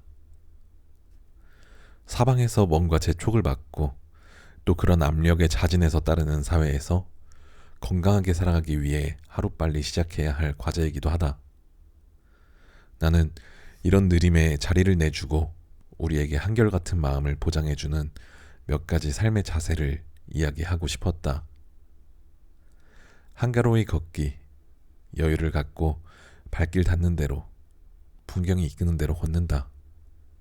듣기, 마음의 문을 열고 다른 목소리에도 귀를 기울이며 변치 않는 믿음을 보여준다. 권태, 아무것도 사랑하지 말라는 의미가 아니라 사랑의 대상이 무의미하게 느껴질 때까지 끊임없이 받아들이고 음미하라는 뜻이다. 꿈꾸기. 차츰 희미해져 가지만 여전히 주의 깊고 민감한 의식을 내면에 간직한다. 기다리기. 넓고 탁 트인 인생의 시야를 확보하기 위해 묵묵히 기다린다. 내면의 고향. 시대에 맞지 않는 단역이 되어버린 우리 존재에서 이미 시들어버린 부분을 발견하고 회복시킨다. 글쓰기. 우리의 진실한 면을 조금씩 되살리기 위해 글을 쓴다. 포도주. 매우 훌륭한 지혜의 학교이다. 모데라토 칸타빌레. 단순한 절제를 넘어서 우아하고 여유롭게 삶을 즐긴다. 느림이란 더 빠른 박자에 적응하지 못한다는 의미가 아니다. 느림은 시간을 성급히 다루지 않겠다는 의지, 시간에 쫓겨 허둥대며 살지 않겠다는 의지, 세상을 넉넉히 받아들이며 인생길에서 자신을 잃지 않은 능력을 키워가겠다는 의지의 확인이다. 어쩌면 내가 조금 흥분했을 수도 있다. 그래서 지나치게 엄격하지는 않더라도 약간 철학적인 어조로 이야기했는지도 모르겠다. 그렇다. 어쩌면 내 마음이 조금 들썩였을 수도 있다. 어쨌든 나는 느림과 신속함이 서로 다루는 불확실한 세계에서 한가로이 거닐고 싶다. 그렇다고는 해도 활기차고 민첩한 모습을 찬양하지 않을 도리는 없다. 배우는 자신의 역할을 민첩하게 해낼 뿐 아니라 대중에게 숙련된 역량과 영감까지 보여주어야 한다. 그런데 어찌 피가로 역할을 맡은 배우에게 감사의 표시를 하지 않을 수 있겠는가? 나는 검사 역할을 맡았다. 검사이기는 해도 까다롭고 불친절한 통념 속 검사가 아니라 친절하고 너그러운 검사의 역할을 수행했다. 나는 일의 진행을 서두르며 지칠 줄 모르고 정신없이 몰아붙이는 사람들을 상대로 정식 소송을 제기했다. 그러면서도 불확실한 문화적 열풍에 대한 경계심을 늦추지 않았다. 사실 온갖 형태를 띤 문화에 운명을 바치고 거기에서 삶의 정당성을 찾는 사람들을 내가 흠모하지 않는 것은 아니었다. 이 소송에 다소 엉뚱한 면이 있다는 걸 나도 인정한다. 그러면서 나는 지나치게 공격적이지 않으면서도 신랄하게 또 충분한 근거에 이거에 비판했기를 바란다. 나는 깊이 생각한 끝에 찾아낸 이상향에 다채로운 색을 입혀주려 애를 썼다. 도시계획의 지연에 대하여 사람과 상품이 자유롭게 왕래하는 것을 방해하지 않으면서 동시에 우리가 거주하는 곳에서 조화로운 관계를 만끽할 수 있도록 고려해야 한다. 작별을 대신해서 나는 교훈들을 하나를 안겨주려고 한다. 분주하지 않고 가벼운 마음으로 어떻게 하면 우리는 세상과 타인을 지배하는 대신 그들에게 친절한 모습을 보여줄 수 있을까? 한마디로 이 책을 호의적으로 읽고 난 뒤 어떻게 하면 좀 더 잘 살 수 있을까? 권태를 즐겨보는 건 어떨까? 황폐하게 변했다고 하더라도 지나치지 않은 듯 깊은 잠에 빠진 시골을 찾거나 대담하고 고독한 글쓰기를 시도해보는 건 어떨까? 혹은 결코 일어나지 않을 일을 기대하거나 두 팔을 활짝 펼치기보다 두 손을 다소곳이 모으고 포도주에 스며있는 고요한 지혜에 탐닉해보는 건 이 모든 것들이 세상을 향한 불만을 표현하는 행위가 아닐까? 그보다 좀 더 고결한 다른 길, 다시 말해 그런 불만의 길 대신 낯선 곳으로 향하는 길을 선택하는 편이 차라리 낫지 않을까? 세상에 대해 내가 불만을 토로한 것이라고 생각하진 않는다. 삶이란 각자에게 주어진 일생일대의 기회이자 두 번 다시 주어지지 않는 최고의 행운이라고 나는 생각한다. 왜 삶을 행운으로 여길까? 삶이 우리에게 뭔가 그럴듯한 선물을 주기 때문이 아닐까? 아니면 이상적인 균형을 맞출 때 기쁨의 크기가 고통의 크기를 넘어서기 때문인가? 그렇지는 않다. 내가 삶을 행운이라고 믿는 것은 다음과 같은 이유들 때문이다. 첫째, 내가 지금 살아있는 덕분에 아침이면 햇빛을, 저녁이면 어둠을 만나는 행운을 매일매일 누리기 때문이다.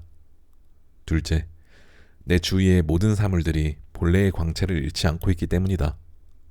셋째, 희미하게 피어오르는 미소와 찡그린 얼굴에서 한눈에 불만을 알아차릴 수 있기 때문이다. 한마디로 말해서 세상이 나에게 말을 걸기 때문이다.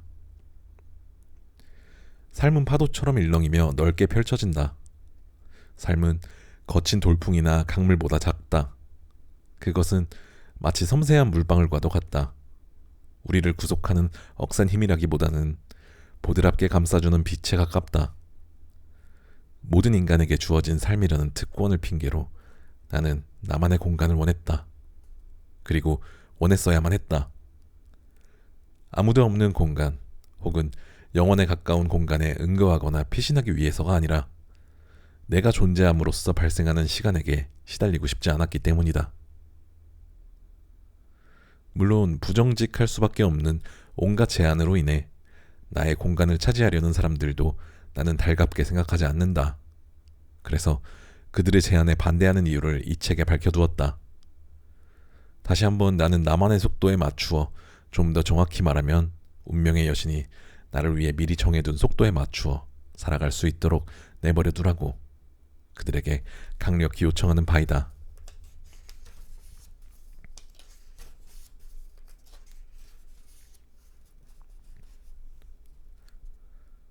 내가 지칠 줄 모르는 사람들이라고 부르는 사람들에게 종종 화가 나는 이유는 그들의 에너지가 결코 고갈되는 법이 없기 때문이다. 우리는 인생을 살면서 적지 않은 양의 에너지를 사용한다. 그러나 여하튼 한 사람이 사용할 수 있는 에너지의 양에는 분명 한계가 있기 마련이다. 따라서 엄청난 힘과 에너지를 사용하고 나면 에너지는 차츰 줄어들 수밖에 없다. 물론 그로 인한 후유증에 시달리는 시간이 지나고 난 뒤에는 어느 정도 회복되겠지만, 그런데 문제는 지칠 줄 모르는 사람들에게서는 그런 회복 과정을 찾아보기 어려울 뿐 아니라 그 현상을 분명하게 설명한 방법도 없다는 데 있다. 그처럼 정신력에 크게 힘입어 지치지 않고 살아가는 사람들이 실제로 존재하는 걸까? 어쩌면 환희와 고통이 뒤섞인 채 자신의 한계를 넘어서고자 하는 흥분과 열기가 자기 안에서 끊임없이 새로운 에너지를 끌어내기 때문일 수도 있다. 여하튼 그럼으로써 그들 안에서 실제로 에너지가 고갈되기는커녕 지속적으로 증가하는 것일까? 그런데 만일 그들 안에서 열의가 식으면 어떻게 될까? 내가 에둘러 표현한 순환이 제대로 작동하지 않고 역설적으로 그들의 에너지가 고갈되는 현상까지 보이기 때문에 우울증이나 그 밖에 염려스러운 증후군으로 해석되기도 한다. 그렇다고 사람들이 흔히 말하는 대로 그들이 자신의 몸을 지나치게 혹사하고 과로한 데에 대한 대가를 치르는 것이라고는 말하지는 말자. 오히려 평소처럼 지칠 줄 모르는 힘을 발휘하지 못함으로 인해 에너지 순환계가 고장난 탓에 그들이 기운을 잃은 것이라고 생각하자. 그처럼 유능한 사람들과 경쟁하라는 뜻은 아니겠지만 그런 사람들에게 맥없이 추월당하고 싶은 사람은 없지 않을까. 그러나 이런 목표는 무모할 뿐 아니라 자가당착이라는 사실이 금세 밝혀진다. 첫째, 지칠 줄 모르는 사람들은 경쟁자들이 자신을 따라잡으려 한다는 사실을 눈치채면 깜짝 놀라 뒤돌아보지만 마치 거북이와 공주를 버리는 토끼처럼 에너지를 최대한 끌어모아 순식간에 경쟁자들을 떼어놓고는 저 멀리 있어서 비웃는다. 뭐야, 저런 하찮은 것들이 나랑 견주려고 했던 거야? 이런 도전이 그들에게는 최고의 자극제이다. 둘째, 지칠 줄 모르는 사람을 따라잡고자 하는 우리의 노력 때문에 본의 아니게 노동의 평균 기준이 턱없이 높아져 버렸다. 그런 까닭에 우리는 과거보다 한결 높아진 이상을 다시금 쫓아가야만 한다. 지칠 줄 모르는 사람들은 자기만의 생각에 사로잡혀 있어 느림보드를 좀처럼 배려하지 못한다. 오히려 느림보드를 완전히 제압해서 문 밖으로 가차없이 밀어내버린다. 나는 그들 중 어느 누구도 사장에게 제가 초과 근무한 걸 고려해 주십시오. 동료들의 부족한 부분을 제가 메우겠습니다. 라고 말하는 걸 한 번도 들어본 적이 없다. 지칠 줄 모르는 사람들은 이길 수 있는 사람도 없고 이치를 따져 설득할 수도 없다. 우리 사회처럼 문명화된 사회에서 직장인 파업에 가담하지 않는 동료들을 거칠게 몰아세우거나 위협하는 일이 이제는 불가능해졌다. 그런 행위들을 야만적인 파업, 월요일의 휴업, 철모와 메리아스 셔츠, 자바춤, 정치 연설, 경찰의 일제 단속, 아코디언 소리에 맞추어 감행되던 공장 점거 등과 같이 시대에 뒤처진 것으로 여겨진다. 기계만이 우쭐대는 그들의 기세를 꺾을 수 있으며 그들을 문 밖으로 쫓아낼 수도 있다. 옛날에는 남자들이 훨씬 더 많이 일해야 했다. 여자는 바깥일을 해야 했고 거기다가 가사노동까지 감당해내야 했다. 그러자면 여자들은 날마다 아침 일찍 일어나서 밤늦게 잠자리에 들 수밖에 없었다. 시골 여자들은 엄청난 양의 빨랫감과 싸워야 했고 완전히 자급자족하며 사는 일이 불가능했으므로 일주일에 한 번씩은 생필품을 구하기 위해 읍내까지 걸어가야 했다. 노동자들은 힘들고 고통스러운 공장 노동에 체형이 뒤틀렸고 기관지가 망가졌으며 노동의 특성에 따른 이런저런 질병에 시달렸다. 은퇴할 즈음이면 그들의 몸은 이미 돌이킬 수 없을 만큼 만신창이가 되어버린 경우가 적지 않았고 몇 달간의 휴식 뒤에는 유명을 달리했다. 그러나 사람들은 이런 과도한 노동을 달갑게 생각하지 않았지만 동시에 벗어날 수 없는 숙명으로 여길 수밖에 없었다. 그들은 일하지 않고 돈을 버는 사람들의 처지를 부러워했지만 그런 삶은 결코 그들의 몫이 될 수 없었다. 요즘 달라진 것은 노동의 한계를 넘어서서 행동하는 것이 한층 우월한 가치로 여겨진다는 점이다. 그렇게 행동하지 않는 사람은 오히려 힘이 빠져 죽고 말 것 같은 분위기라고나 할까. 따라서 몽상가들, 예컨대 묵상하거나 기도하는 사람들, 조용히 지내는 걸 좋아하거나 존재하는 즐거움 자체에 만족하는 사람들은 이런 흐름에 역행한다는 이유로 비난을 받는다. 사상가들이나 상당수의 저명한 공상가들 또한 오늘날의 이런 흐름에 편승하고 있다. 그들은 우리의 인격을 형성하는 데 반드시 필요한 움직임에서 등을 돌리고 노동의 한계를 넘어서는 행동을 예찬하기 시작했다. 그 행동이 내밀한 성격을 꼼꼼히 따져보지도 않은 채 은퇴자들은 직장 생활을 하는 동안 상실한 시간을 만회하고 싶어 한다. 그들은 자신이 세운 그 어마어마한 계획을 완수하면 마르지 않는 에너지 창고라도 하나 가지고 있어야 할 것처럼 느끼는 것 같다. 하기야 온갖 분야에서 다재다능함을 유감없이 발휘하는 사람, 여러 개의 언어에 능통한 사람, 다양한 기술을 보유한 사람들이 세상에는 적잖이 존재하는 것도 사실이다. 원한다면 바다 낚시와 민물 낚시를 즐기고 동양 언어와 아메리카 인디언 언어, 현재 사용되는 언어와 현재 쓰이지 않는 언어, 혹은 이 땅에서 기껏해야 100명만이 사용하는 언어를 배우고 산악자전거와 전통적인 자전거, 오토바이를 타고 참가하는 크로스컨트리 경주에 열중할 수도 있을 것이다. 혹은 선사시대의 인간들, 즉 불확실하기 이를 데 없는 우리 조상부터 미래 외계인의 삶에까지 관심을 갖고 면밀히 연구하거나 호랑가시나무와 낫도끼를 다루는 방법을 탐구하며 최첨단 전자기기를 어느 누구보다 먼저 받아들일 수도 있을 것이다. 내가 이런 과도한 행동에 감히 불만을 터뜨리며 은퇴자들이 양로원에 틀어박혀 운전하고 사는 걸 보고 싶다는 뜻에서 이런 말을 한다고 생각하는가? 결코 그렇지 않다. 극동 지역을 돌아보고 온 뒤 뉴욕으로 다시 여행을 떠나기 전에 또 체육관을 다녀와서 무도장을 찾아가기 전에 그들이 자신에 대해 생각하는 방법도 찾아보기를 바랄 뿐이다. 성인이 된 후 그때까지의 삶을 통틀어 단 한 번도 그런 기회를 갖지 못했을 테니까. 과거의 회상에 푹 빠지라는 뜻이 아니라 다음과 같은 본질적인 질문들을 스스로에게 던지는 시간을 가져보라는 의도에서이다. 과거에 나는 누구였고 지금은 누구인가? 언제 내가 나의 운명을 저버렸고 또 언제부터 나의 운명을 받아들였던가? 요컨대 자신의 진정한 모습과 자신에게 주어진 인간 조건에 과감히 맞서보라는 의미다.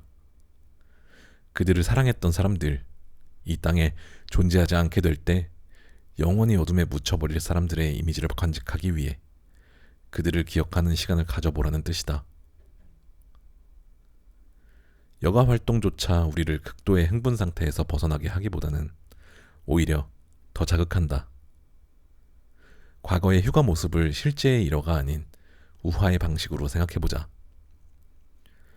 한 가족이 보름간의 휴가를 위해 가구가 딸린 집을 하나 빌린다. 전날 그 가족은 짐을 풀고 각자 자기가 사용할 물품들을 찾아 정리정돈한다. 다음날 느지막이 일어나 바다 공기를 들이마시려고 덧문을 열고 안개와 햇빛을 만끽하며 연신 감탄사를 터뜨린다. 그러고는 덜컥거리는 식탁에 앉아 여유 있게 점심 식사를 한다. 그런 간만의 여유로움에 눈꽃만큼의 실증도 없이 첫 주를 보낸다. 그들은 온갖 다양한 것들이 뒤죽박죽 널려있는 잡화점 같은 곳에 가서 낚싯대, 구명투보, 선글라스 따위의 자질구레한 것들을 산다. 수영복을 입어보지만 조금 낯설고 이상하기까지 한 옷차림으로 해변에 나가야 할지 한참을 망설인다.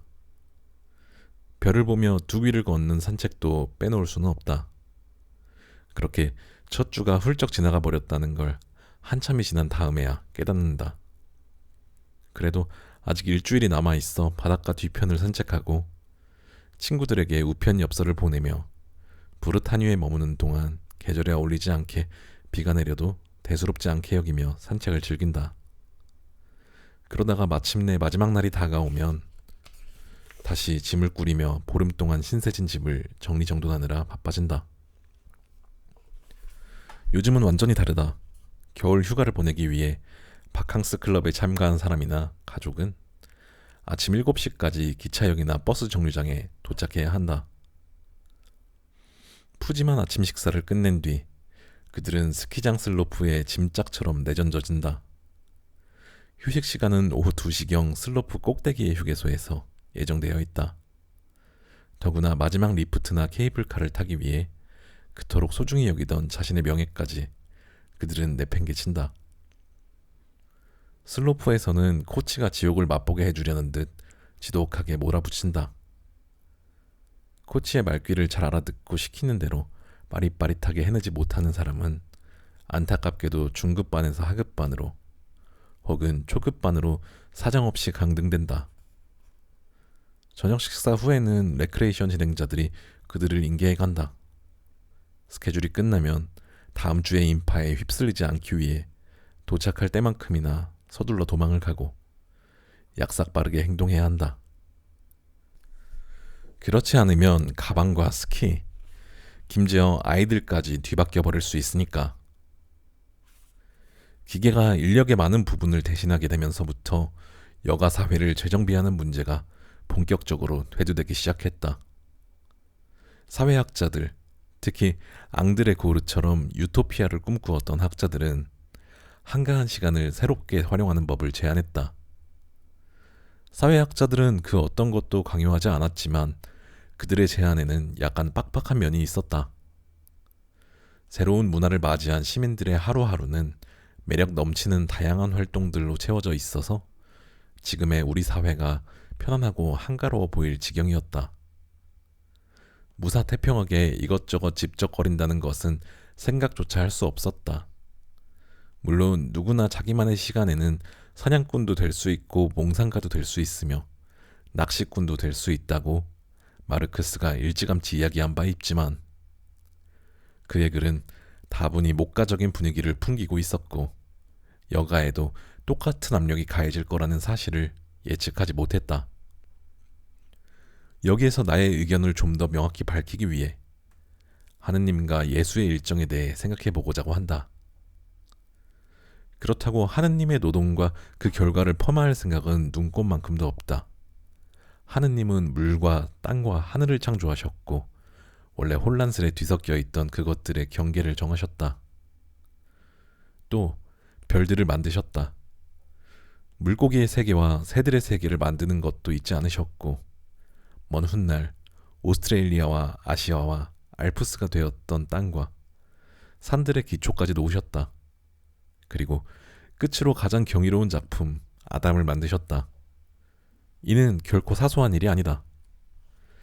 크세크세스 대왕부터 루이 14세를 거쳐 프랑스와 마테랑 대통령에 이르기까지 우리의 군주들이 이룩한 업적들도 이 광대한 작업장에 비하면 아무것도 아니다. 그러나 하느님도 7번째 날에 휴식을 취하셨고 내 기억에 그분은 만족감을 표시하셨다. 적어도 그때까지 그분은 당신의 작품에 만족하셨는데 추후에 드러날 결함을 예감하지 못했기 때문이다. 또한 하느님이 마침내 휴식을 취하시며 느긋하게 앉아 턱수염을 매끈하게 다듬고 새하얀 튜닉을 입을 수도 있었기 때문이다. 하루의 일을 끝낸 유능한 노동자처럼 하느님에게 자신의 작품을 바라보며 감상하는 즐거움은 아직 우주가 아니었던 세계의 주요 부분들을 완전히 뒤섞는 것보다도 더 컸던 게 아닐까. 화가들과 설교자들은 그리스도가 십자가를 메고 걸었던 길을 종종 묘사했다.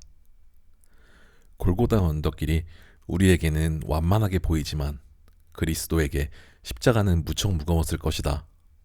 더구나 예수는 마치 방랑자에게 영감을 받은 듯한 삶을 살았으며 제자들에게도 자신과 같은 삶을 살라고, 즉 목수나 어부라는 직업에 매몰되지 말라고 가르쳤다. 예수는 힘들이지 않고 기적을 일으켰다. 이런 것이 바로 하느님의 은총이다.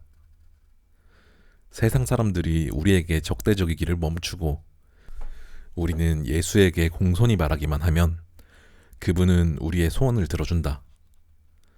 바다가 요동칠 때 사람들은 생명의 위협을 무릅쓰고 어떻게든 해안가로 가기 위해 발버둥을 치지만 물에서 잔뼈가 굵은 수영 선수들도 수천 킬로미터를 훈련한 후에는 어깨가 빠지지만 예수는 미끄러지듯 부드럽게 물 위를 걸었다.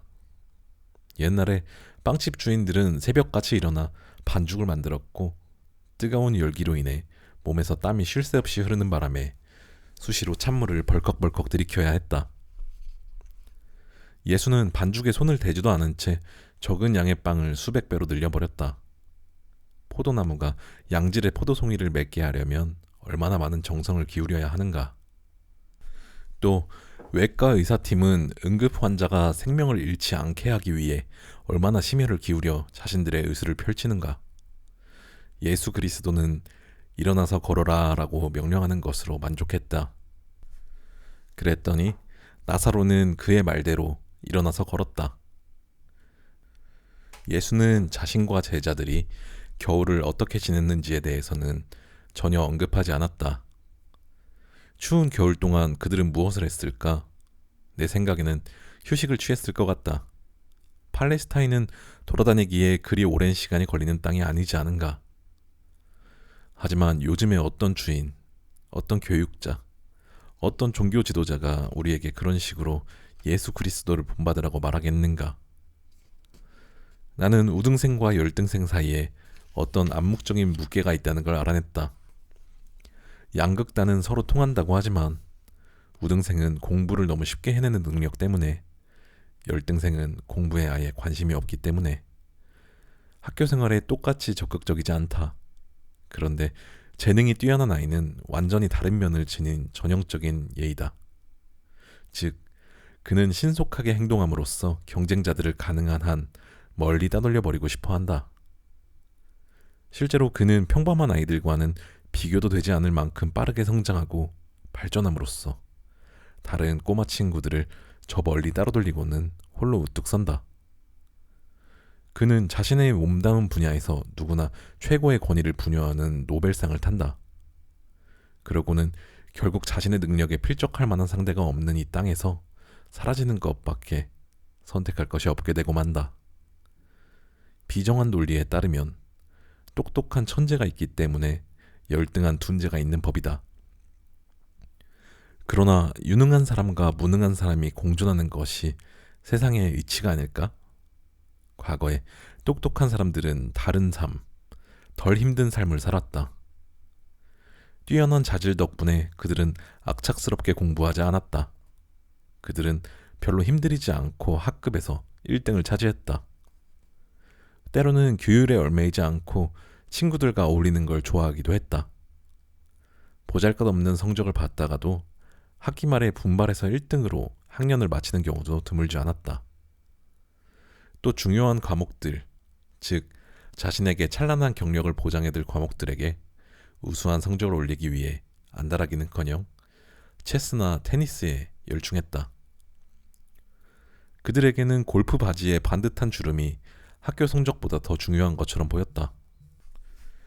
그들의 부모도 아들을 무대 앞으로 밀어내려고 하기는커녕 오히려 그의 재능을 약간 부담스럽게 여겼다. 우리에게는 매 순간 우주의 상태를 계산할 수 있는 전자기계보다 율리시스나 몽테뉴 혹은 라블레의 탁월감, 즉 칼로스 카가토스에 더 가깝게 느껴진다. 여기서 칼로스 카가토스는 아름다움과 선함을 갖춘 성숙한 인격체를 일컫는다. 지칠 줄 모르는 사람들을 향한 나의 분노의 폭발이 과연 타당한 걸까? 우리의 생명을 유지하기 위해 신체 기관들이 펼치는 노력에 대해 배우게 되었을 때 내가 문제를 제기하는 근거가 흔들렸다. 휴식을 취할 때 나의 심장은 하루에 약 18만 번 뛰며 8,600리터의 피를 운반한다. 1만 2천 리터의 공기도 필요하다. 이 정도라면 나도 라블레의 소설에 등장하는 거인들에 필적하지 않는가? 또 한 번 사정할 때마다 1억 8천만 마리의 정자가 배출된다. 나는 차분한 눈빛으로 세상을 바라보고 있다고 생각하지만 사실 내 속눈썹은 하루에 무려 1만 1,500번이나 쉴 새 없이 깜빡인다. 밤에도 우리가 잠자는 자세를 평균 30번 정도 바꾸는 게 사실이라면 이런 극단적인 움직임이 잠시도 멈추지 않는다. 하지만 이런 걸 자랑이라고 내세울 필요가 있을까? 우리 몸은 끊임없이 일하면서 날마다 놀라운 성과를 거둘 수 있는 기계와 비슷하다. 하지만 우리의 의지와 무관하게도 하루도 빠짐없이 새롭게 반복되는 성과들이다. 이 말에서 모든 것이 뒤바뀐다. 우리는 휴식을 취하고 안식일을 기원하는 것이 처음부터 불가능하다. 분비물만 생각해봐도 그렇다. 고백하기 창피하지만 나는 평균 1리터의 침을 분비하고 1리터의 쓸개즙을 쓸개와 창자에 비워낸다. 우리의 인체 구조 덕분에 프랑스 전역에서 날마다 800만 하고도 4톤이나 되는 엄청난 양의 대변이 배설된다. 이것은 에펠탑의 무게와 거의 비슷한 양이다. 물론 여기에도 부정적인 면만 있는 것은 아니다. 긍정적인 측면이 한 가지 있기는 하다. 즉, 내가 40살을 넘어서부터는 매일 2만 개의 뉴런이 사라지고 있다는 점이다. 그럼에도 이 짤막한 책을 완성하기에는 충분한 뉴런이 아직 내게 남아있다. 매일 반복되는 이런 극단적인 움직임을 어떻게 해석해야 할까? 사회 경제적인 요인들이 중요하기는 하지만 이 점들을 지나치게 강조하고자 하는 것은 아니다. 대담하게 들리겠지만 이데올로기적 관점, 그것도 다각도에서 해석해보고자 한다. 나는 여기에서 역설적으로 우리가 의무라고 배운 도덕의 결과를 엿보는 듯하다. 그 의무는 시간이 지날수록 많아지겠지만 우리는 우리 자신의 몸에 대한 의무가 있다고 배워왔다. 몸의 잠재적 능력을 무시할 수는 없지만 우리에게는 그 몸을 잠재적 능력에만 맡겨두어서는 안 된다. 우리는 몸을 유지하고 보호하며 가꾸어야 한다. 이 세 가지 목적은 결코 사소한 것이 아니다. 이 목표들을 제대로 완수하려면 누구나 자신에게 주어진 여가 시간을 몽땅 할애해야 할 것이다. 일례로 성기의 경우도 마찬가지다. 끊임없이 자기 권리를 요구하며 발기를 하고 다혈질적이기 짝이 없는 그 녀석 말이다.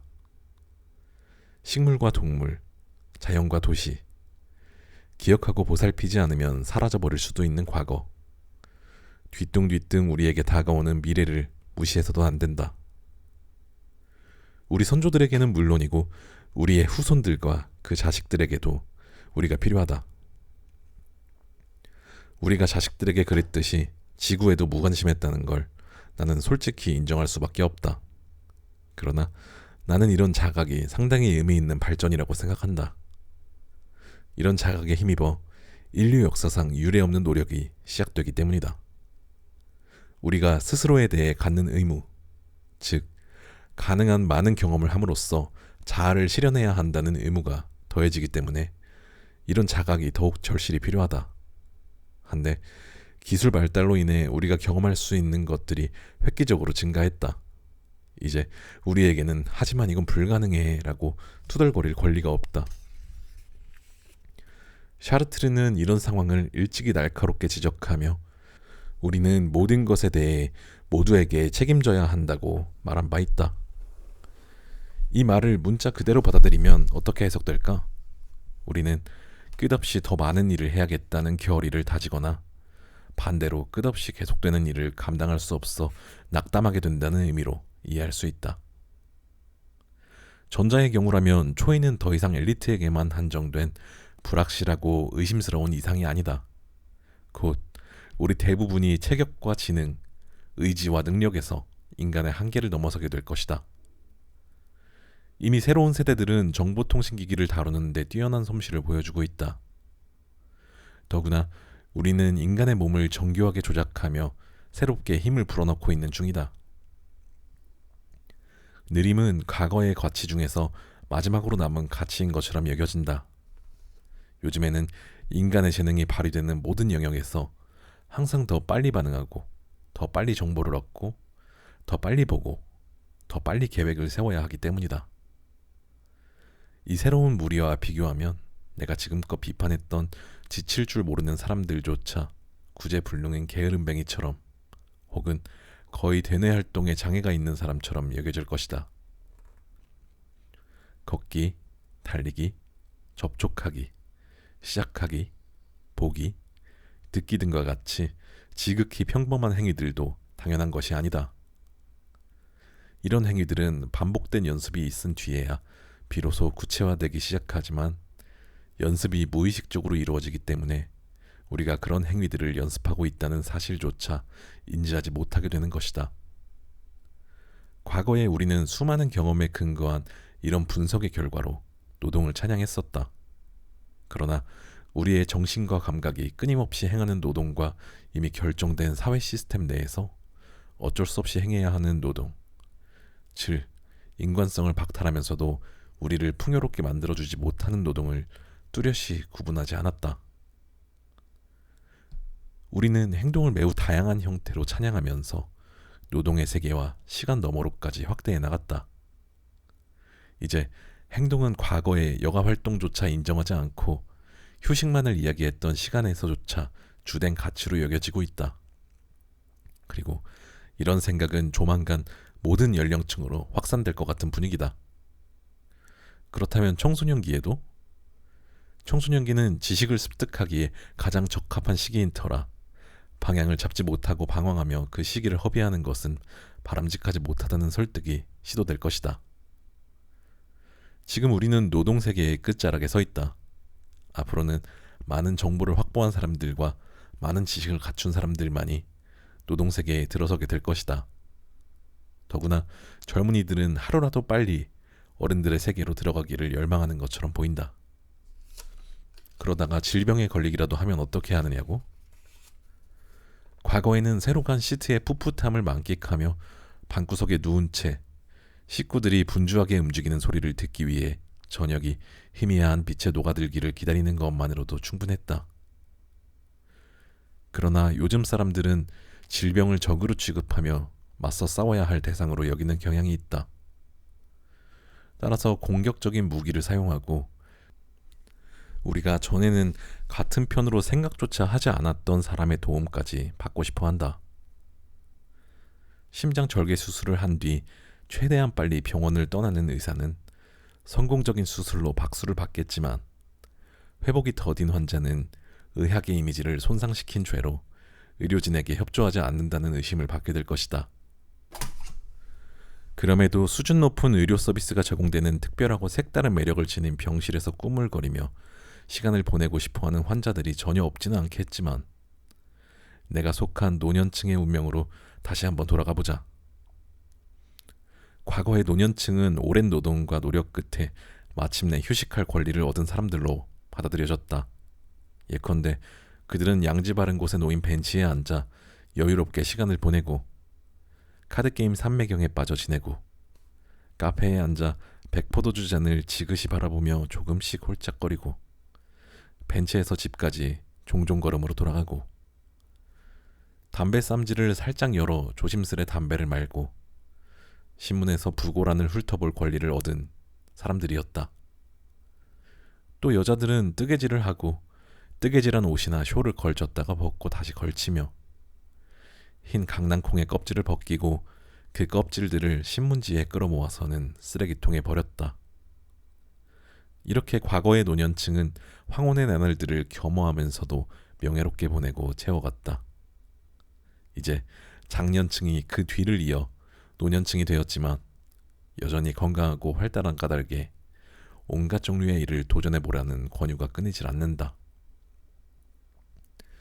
안타깝게도 지칠 줄 모르는 사람들은 피로라는 단어에 대해 전혀 알지 못하는 것처럼 보인다.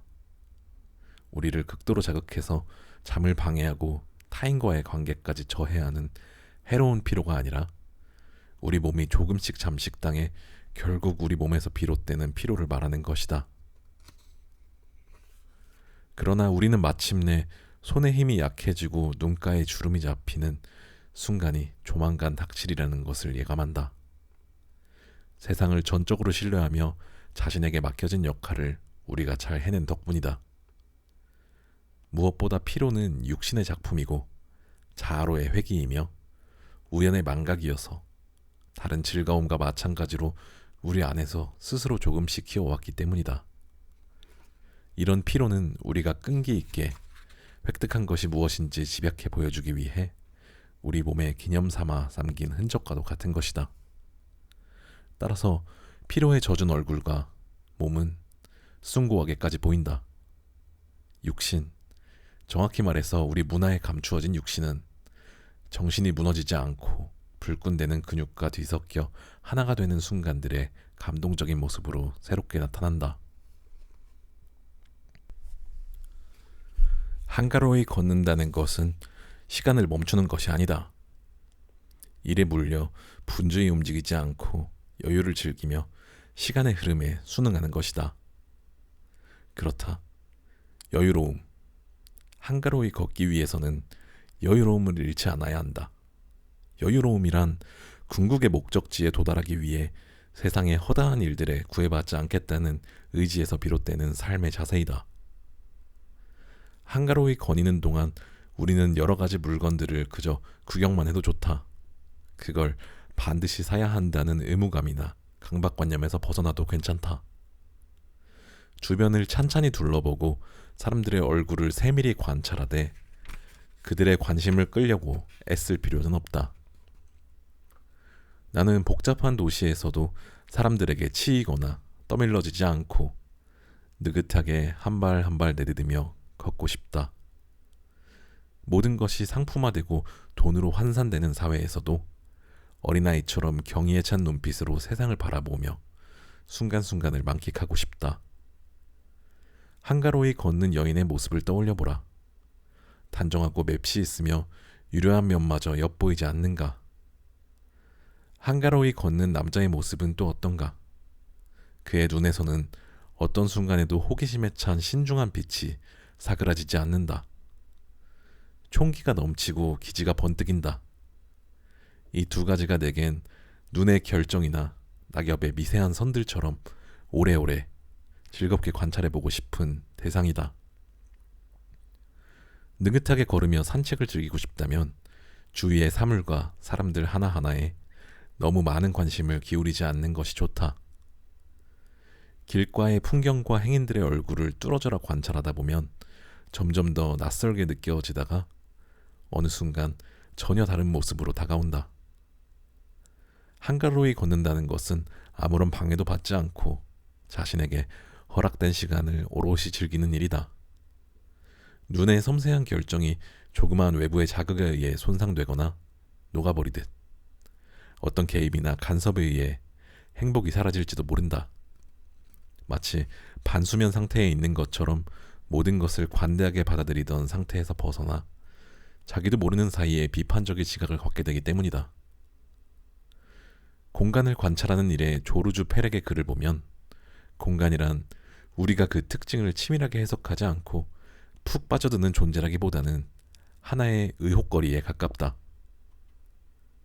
눈에 보이는 것에 주목하라. 어떤 사물과 현상에 주목해야 하는지, 강렬한 인상을 남기는 것이 무엇인지 알게 될 때까지 관찰하라. 냉철해지고 또 냉철해져라. 아주 짧은 순간이나마 낯선 도시에 와 있는 것처럼 느껴질 때까지 관찰하라. 주위에서 무슨 일이 일어나고 있는지 알지 못할 정도로 집중하라. 불현듯 주위가 낯선 곳으로 변한 것처럼 느껴지고 눈앞의 공간들이 도로, 건물, 인도로 불린다는 것조차 인식하지 못할 정도로 완전히 몰입해서 관찰하라. 우리가 어떤 도시에 대해 갖고 있던 믿음에 의문을 품게 될 때는 언제인가? 그 도시가 구체적인 사물과 더 이상 동일시되지 않을 때이다. 예컨대 도시와 그 도시를 구성하는 푸른 나무 간의 관계를 끊어낼 때이다. 다른 사람들은 좀처럼 알지 못하는 것을 날카롭고도 신중한 시선으로 감지해내는 것은 좋은 일이지만 겉모습 속에 감추어진 것들까지 샅샅이 파헤치는 것은 좋지 않다. 한가로이 거니는 사람은 스스로를 선택받은 사람으로 여기지 않는다. 어떤 기적을 바라지도 않고 성질을 찾는 계획에 자신이 참여하고 있다고 생각하지도 않는다. 한가로이 걷는 사람은 경의에 찬 눈으로 천천히 숲을 거닐 듯 도시를 산책하며 만물에서 영감을 얻는 예술가들과는 다르다. 예컨대 시인 앙드레 브루통은 이렇게 말했다. 이유는 모르겠지만 발길 닿는 대로 걷다 보면 나는 항상 이곳에 와 있다. 특별한 목적도 없이 언제나 이곳에 오단다. 아무도 나에게 이곳에 올 것을 채근하거나 부추기지 않는데도 말이다. 진부하기 이를 데 없는 산책이라는 행위에 그렇듯 대단한 의미를 부여할 만한 가치가 있을까? 예컨대 어떤 도시가 우리에게 깊은 울림을 자아내지 못한다면, 그래서 그곳에서 예지력을 발휘할 기회를 잡지 못하게 된다면 말이다. 한가로운 산책에서 얻는 행복은 시선으로부터 나오는 것이 아니다. 그럼 어디에서 올까? 걷는 행위 자체에서, 자유로운 호흡에서, 이 세상의 모든 것을 마음껏 사용할 권리를 자신이 누리는 게 당연하다는 듯 느끼는 편안함에서 비롯된다. 나는 이런 여유로움이 인간의 감정이나 기분에서 비롯되는 것은 아니라고 생각한다.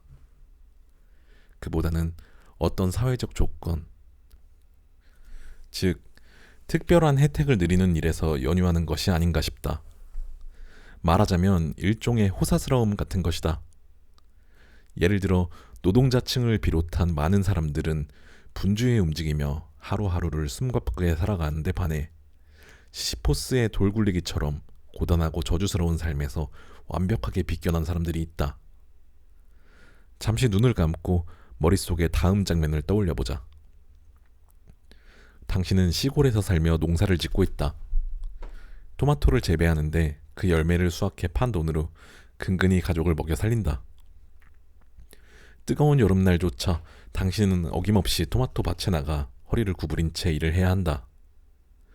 오늘도 토마토 밭에서 온몸에 땀을 뻘뻘 흘리며 열심히 일을 하고 있다. 그때 그 곁으로 한껏 근사하게 옷을 차려입은 채 여유를 즐기며 느긋하게 산책하는 사람을 본다고 하자. 어떤 기분이 들겠는가? 그런 사람들 중에는 휴가를 즐길 자격을 가진 이들도 더러는 있을 것이다. 여러 달 동안 제대로 쉴 틈도 없이 열심히 일한 다음 겨우 며칠간의 휴가를 얻을 때가 그런 경우이다.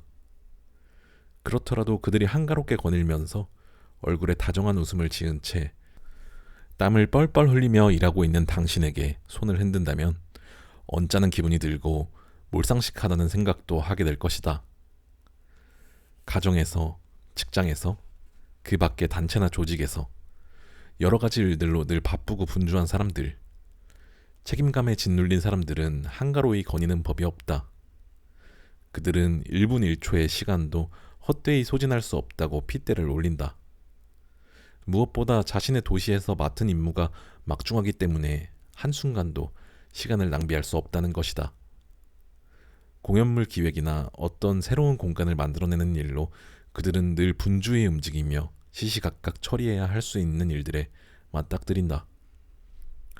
공연 기획자는 시민들에게 즐거움을 주면서 동시에 자기 안에 있는 창조력의 샘이 마르지 않도록 하기 위해 끊임없이 프로젝트를 기획하고 행사를 개최하고 일을 벌인다. 새로운 공연을 제작하고 뭔가 특별한 프로젝트를 기획해내는 것이 그의 사명이자 책임이기도 하다. 도시 자체가 역동적이고 활력 넘치며 늘 변화를 꿈꾸다 보니 도시계획 전문가에게는 일이 끊이질 않는다. 당연히 한가하게 휴식이나 즐기고 있을 겨를이 없다. 현대의 도시들에 너무 많은 사람들이 모여 살다 보니 그로 인한 문제들이 꼬리에 꼬리를 물고 이어진다. 도시는 공해나 소음을 비롯한 도시 자체가 만들어내는 온갖 해로운 것들로 인해 신음하고 아파한다. 따라서 도시계획자는 언제나 각각의 구역에 세밀하게 신경을 쓰면서 동시에 전체의 경관과 이미지도 신중히 고려해야 한다. 현대적인 도시는 과거의 도시를 무작정 따라하고 모방해서도 안 되지만 지나치게 파격적이거나 전위적이어서 시민들에게 충격을 주어서도 안 된다.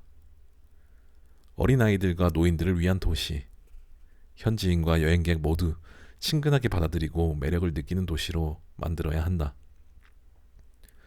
도시계획 전문가들은 치밀하게 계획을 세우고 실행에 옮기지만 얼마 지나지 않아 방향을 바꾼다.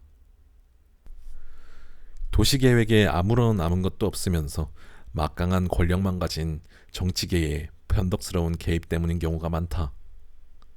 그 밖에 도시계획 전문가들이 현실성이 부족한 계획을 세워 방향을 수정해야 하거나 반대로 시시하고 좀스러운 계획인 것으로 판명되어 원점에서 다시 계획을 세워야 하는 경우도 발생한다. 그러나 만일 도시계획 전문가가 자신이 담당한 지역의 주민들과 좀 더 원활한 관계를 유지하며 마음을 열고 그들의 요구사항에 귀 기울일 시간을 가졌더라면, 또 겸손한 산책자가 되어 여유롭게 도시를 돌아보며 조금 더 꼼꼼히 살펴보았더라면 그 많은 실수와 시행착오를 피하거나 줄일 수 있었을 것이다.